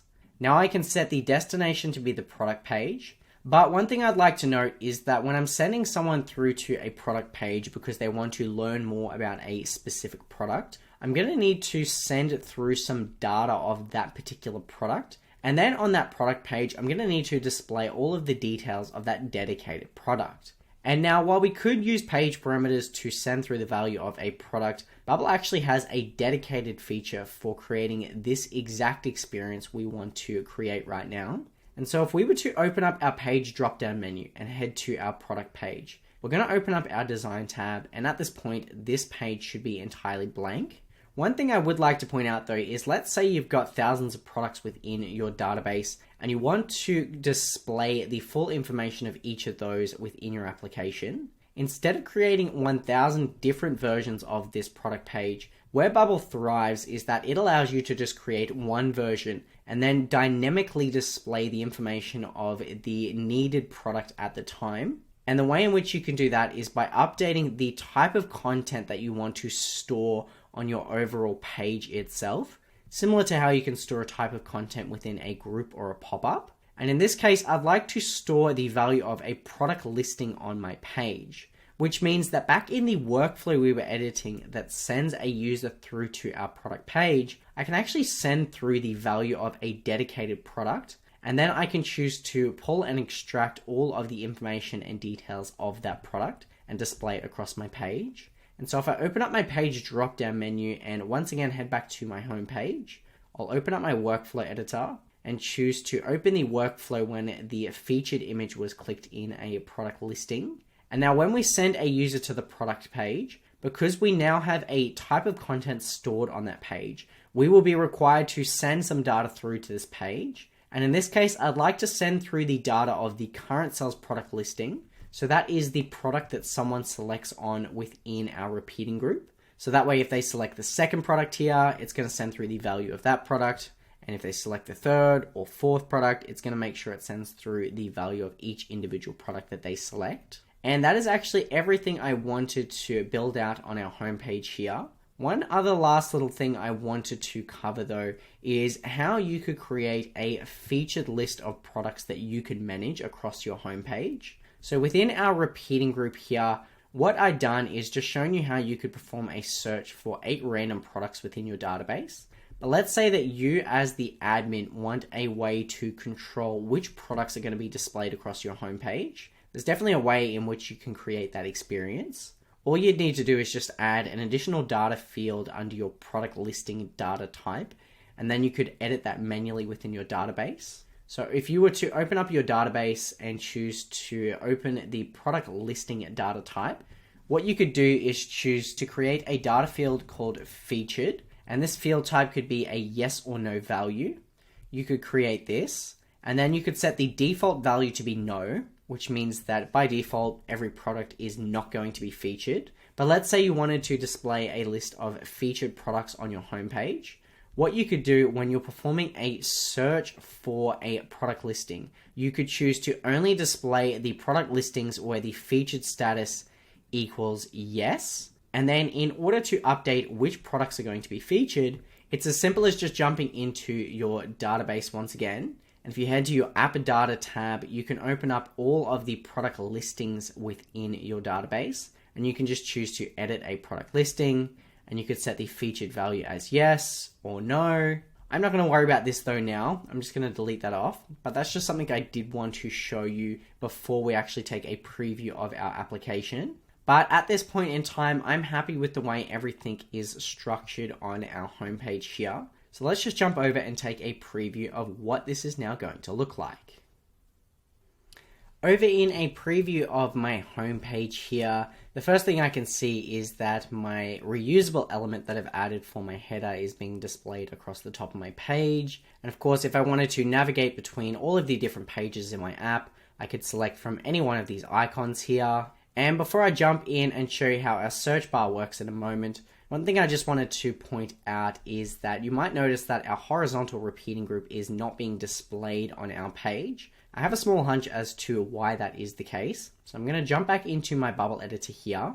And if I was to open up the horizontal repeating group, I'm going to jump to my layout tab here. And you might remember that I had set the minimum height of each row here to be 50 pixels. And I've set a maximum height as well to be 50 pixels.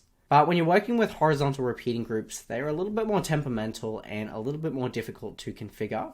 One thing you will need to do, which I can see I've done incorrectly here, is also set a minimum height as well as a maximum height.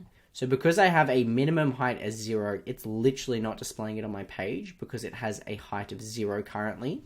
If I was to set that to be 50, so right now the minimum height is 50 and the maximum height is 50. I mean, if I really wanted, I could choose to make this height a fixed value. So that way it's always 50 pixels. And if I was to jump back over to my homepage and refresh my browser here, what you'll see is that our repeating group is now being displayed. And if I would like, I could choose to scroll across all of my unique categories that I've added into my option set list. And I can also see that below this, I have a list of all of the featured products across my homepage. And of course, if I was to reduce the size of my page, these will all scale accordingly as this page is completely responsive within our application.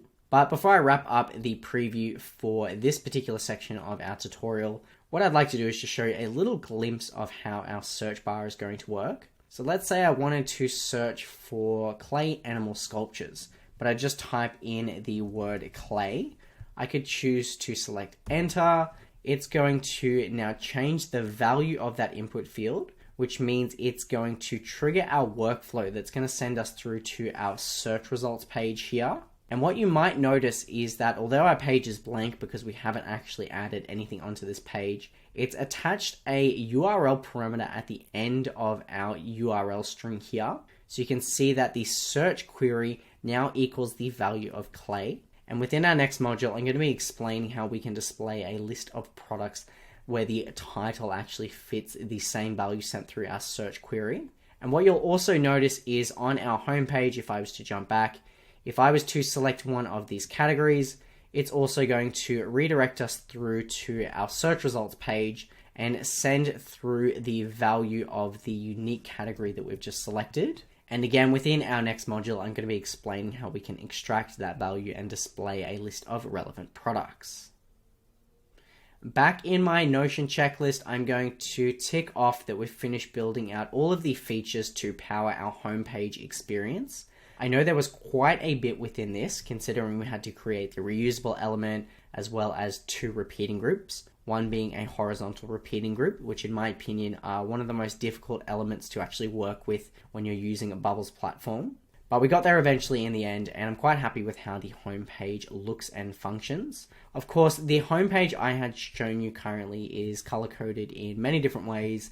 There's borders around all of the repeating groups, so I understand that it might look a little bit like a mess. Of course, when you preview your application, you can choose to update all of those colors as well as the design settings if you would like, just so that way it looks more like the official Etsy product.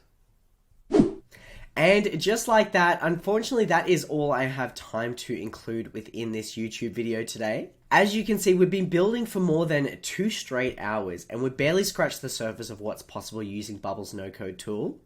If you wanted to learn how to build the rest of our Etsy product today, I'd recommend hitting the link in the description below, which will give you access to purchase the full Etsy course, where I'm going to cover how to build every other feature within your Etsy clone in order to have a fully functional product.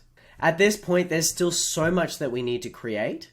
We still need to create the dedicated product page for each product listing, the shop page to display the information of each individual store, as well as additional features like bookmarking posts and even building our checkout experience where we can process payments to finalize orders.